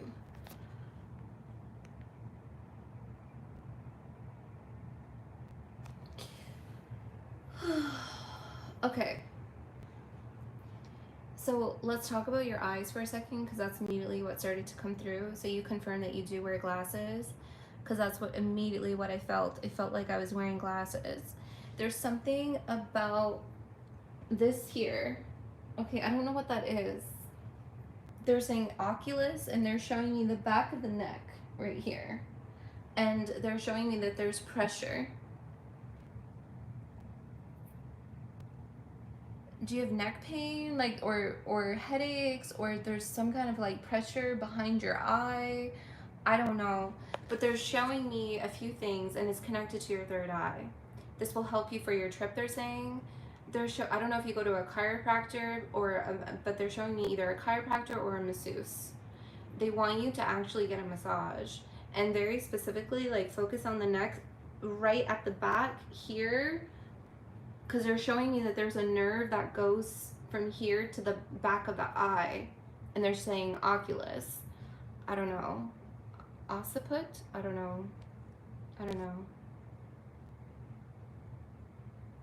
Neck pain? You do have neck pain?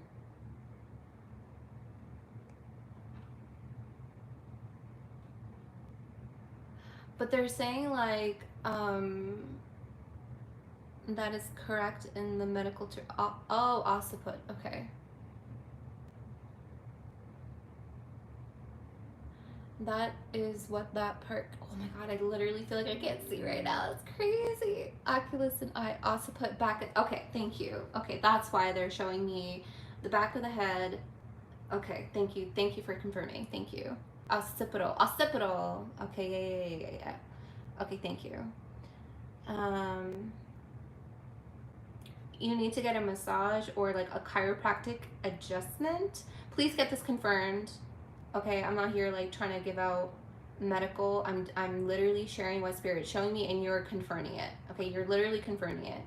So either a massage or like a chiropractic adjustment.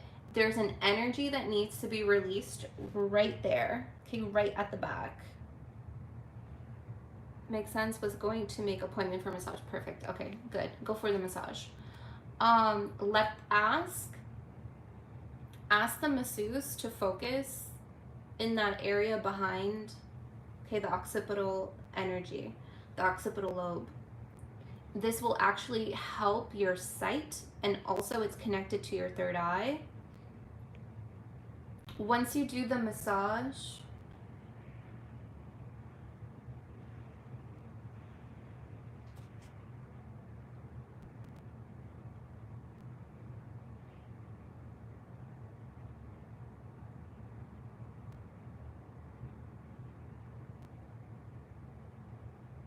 sorry, 1 second. I'm like, I'm getting really hot right now. Marilyn, oh girl, you have a lot of energy. You have a lot of energy running through your blood, your body. You store a lot of energy. This is why they want you to they actually want you to get massages more frequently. Not too frequently, but frequently enough where your body feels like a release of energy, because you need to do that. You need to get a release of energy, and specifically at the back of the head. My body's getting really warm. They're also showing me you drink something before your trip, because you need to release energy before your trip. The reason why they want you to release energy before your trip and clear your third eye is because you're going to, yes, have another, what you mentioned, a spiritual awakening. You're going to have another one. In order to receive the entirety of the spiritual experience, you need to cleanse so you can hold it. Okay, does that make sense? You need to cleanse so that you can hold this next phase, okay? So they want you to prepare your body. Let me see what you're drinking.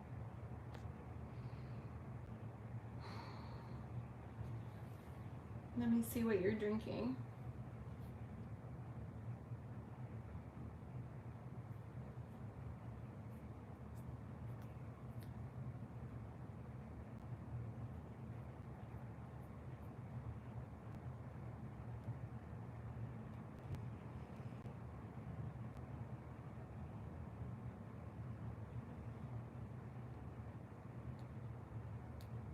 Sorry, Marilyn, give me a second. Because I'm just seeing leaves, and I'm like, I don't know what leaves these are. So just give me a second. I think they're basil. Give me a second.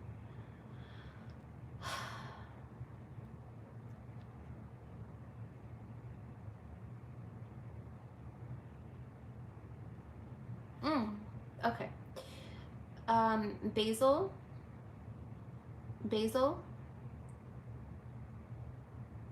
So get fresh basil leaves, wash them,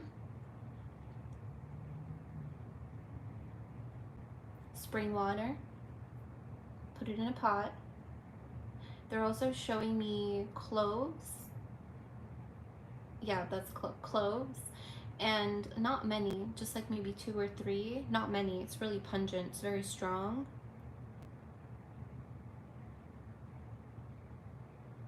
This will also help you cleanse your palate, like cleanse your palate as well. Cleanse your mouth, your throat. Cloves, basil, water, and I'm seeing honey.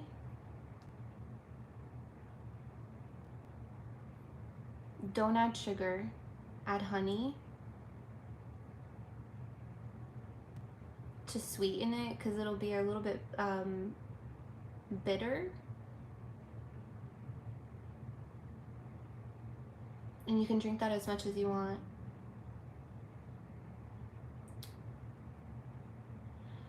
That's what I'm seeing.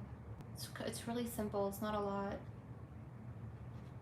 Basil, cloves, spring water, and then honey to taste. You can put as much honey as you want. That's what I'm seeing. Okay. Does that help? So the massage and the tea, try to relax as much as possible. I feel like there's a lot of energy trying to get out, like trying to release from you. This will help cleanse. Yeah, these are safe herbs.